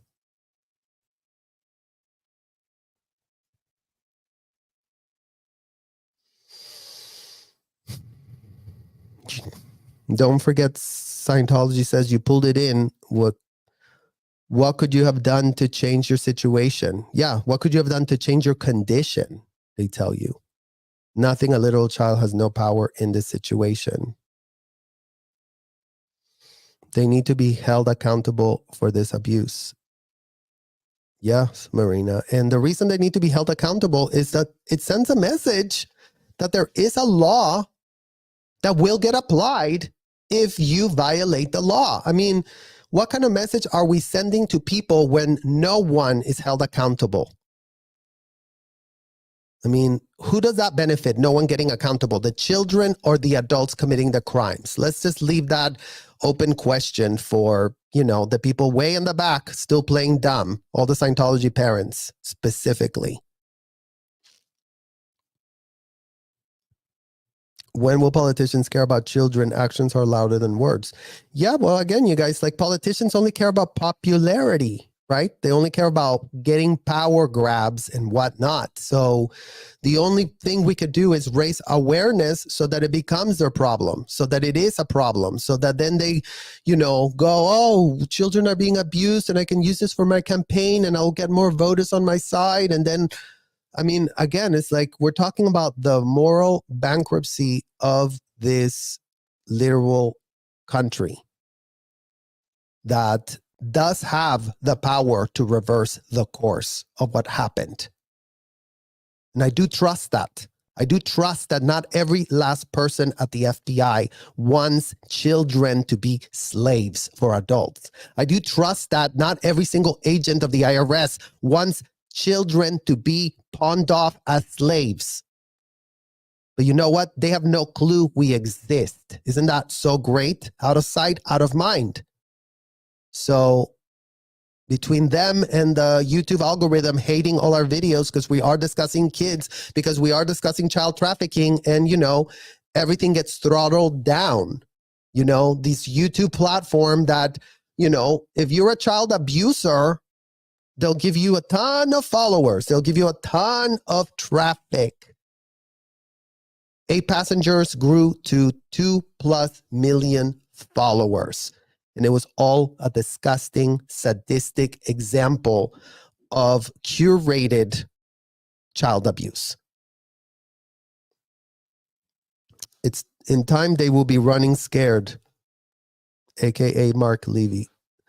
Knight Rider Gaming. I don't know who Mark Levy is, but, you know, in time they should be running scared right now because, you know, nothing changes if nothing changes. And that's the literal lesson of today, you guys. Indigo Twin, thank you for continuing this work, sir. Sending you and Mr. Bird are doing well. Thank you, Indigo Twin. I really appreciate it, you guys. I really appreciate, again, the support that you give us, the time and space that takes to deconstruct these facts. You know, the endless amount of content that's already generated that's corroborating our points. Imagine that, the type of treasure evidence inside of those hotels, because for the 10th billionth time, these people were recording, video recording, transcribing every aspect of how they abused a child inside of that hotel. So before they really want to go with the pitch, oh, we had no clue, double check. Double check if you didn't have a clue, because literal L. Ron Hubbard wanted all of you, his proteges, to get caught. So it sucks to be you, Scientology parents. It sucks to be you, Scientology executives, that all bought a fake pitch. A pitch that sent you off to go violate the law. A pitch that no one has held you accountable for yet, because no one understands what in the hell anyone is talking about. Because, yeah, if we leave it to the corporate media, you wouldn't even think that children were involved at an industrial size scale in all of these aspects that we're talking about. So let's all continue to work hard so that there are no more kids in Scientology. Let's all continue spreading the message and literally putting the urgency out there, because we are allowed to stand up to highly illegal activities that go on in that hotel. We are allowed to speak from firsthand experience. So we're not questioning anything. So we're not, oh, you know, I think alleged this and alleged that. No, sir. We were given a front row seat at that disgusting dysfunction freak show from hell. So we're not just nothing. We're pressed. We're pressed AF. The closing question for all the Scientology parents is, what in the F are you all taking to not be pressed? What in the F are you all taking to numb yourselves from the depraved predators that, yes, you can thank L. Ron Hubbard himself. He's the one that made you into him. So thank your L. Ron Hubbard. Thank him. Anyone that became L. Ron Hubbard was literally groomed to be a disgusting predator. And until that fact is not acknowledged by the predators, who have no incentives to acknowledge said fact, because, you know, they would rather stay, you know, for the next 50 years in the Lululand until what? What is it going to take for these outrageous, highly illegal activities to stop? So let's leave that question out there, you guys. And thank you again for holding the space, for taking the time to listen to everything we're talking about. And let's end off with a quote to sort of cleanse our palate. Too often, we idolize a middle stance as a more rational, more fair, more loving. We wear it as its own kind of moral superiority. But virtue is not synonymous with neutrality. Sometimes integrity demands a choice. So plenty of people are very neutral on the subject of, oh, they were just, all in a cult, kids, adults, seniors, grandparents. Oh, let's just sit hands here and what? Light up candles? Lighting up candles and being also in the middle is contributing to the fact that as of this year, 2024, there is no guardrails in place to protect a shred of child. So all of you Scientology executives that left and have kept your mouth shut, the blood of the kids that are being literally trafficked today is in your hands. We don't care that you left. What have you done since you left? Nothing. You sat there outside, pretended that nothing happened and everything is great and wonderful and you're such a victim. Well, stop living that delusion and that convenient lie. Because if you had a shred of integrity, if you would take your own advice, you would be doing what you would tell us as children. Oh, come clean. Clean hands make a happy life. So you know what? Go and clean y'all's hands. Because right now, there's blood, coagulated blood on all Scientology parents and all Scientology executives, current and excess. Guess what? If you left the hotel and you abused kids for 50 years, 40 years, 30 years, 20 years, 10 years, 5 years, nothing changed since you left.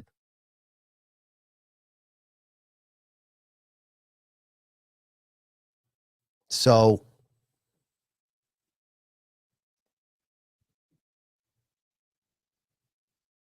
you are growing into consciousness, and my wish for you is that you feel no need to constrict yourself to make other people comfortable. We're not here to make all of these executives that left a hotel abusing kids at an industrial size scale for decades on end comfortable. It's not going to be comfortable to be you. You've been too comfortable. That's the problem. You've been too, oh, you know what? It's working out great for me. Let me go talk to another idiot reporter that's going to sanitize our image.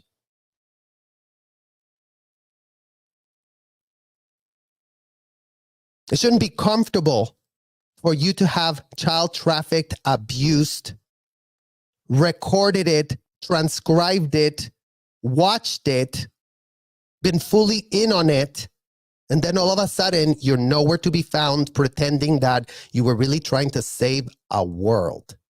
Imagine being that pathetic, that you have the level of cognitive dissonance or delusion to pitch with a straight face that you were here to save a world when, kids were being recruited to your disgusting racketeering scam at an industrial size scale. Imagine you're that adult that's still sitting out there pitching that level of depravity, coming across like, oh, we're so morally superior now that we left the hotel because, oh, look at us. We have such many great points to give you all. What points are you doing? You're just clogging the airwaves with your altered importance pitches so that people's attention units are so clogged up They don't get what in the hell's going on. Scientology already was weird to begin with, and then you made it weirder and more confusing and more weirder. And oh, check out Tom Cruise, check up Nicole Kidman, check over there, check over there, check over there, John Travolta, over here, over there, over there. So we'll continue to raise awareness on this point, you guys, because yes, this is taxpayers funding child abuse. Every single parent that goes to these hotels is a taxpayer. Every single parent that donates a child to these hotels is a child trafficker provider. So they can start dealing with the consequences of their actions, because as long as they don't deal with the consequences of their actions, then what happens? The status quo prevails. And this delusion that Americans been under to purport is a very superior country festers and infects the literal water of integrity that all of these courts of the United States drink. So keep drinking your disgusting, polluted water. Because we were made slaves as children. We are aware of other children being ensnared by their own parents to become slaves, and we're just about had enough. We don't have the bandwidth to continue sitting here. Just continue it to just let it all go. Let it go, let it go. Whatever in the hell anybody feels like doing to a child, do it, because it's not gonna what? Have repercussions? We just saw it today with Elena's daughter. There are repercussions to adulticizing kids. She might not feel the impact of her injuries yet, but believe you me, there will come a day when she feels those injuries. I thank you guys all for watching, and I will see you all extremely soon. Bye-bye.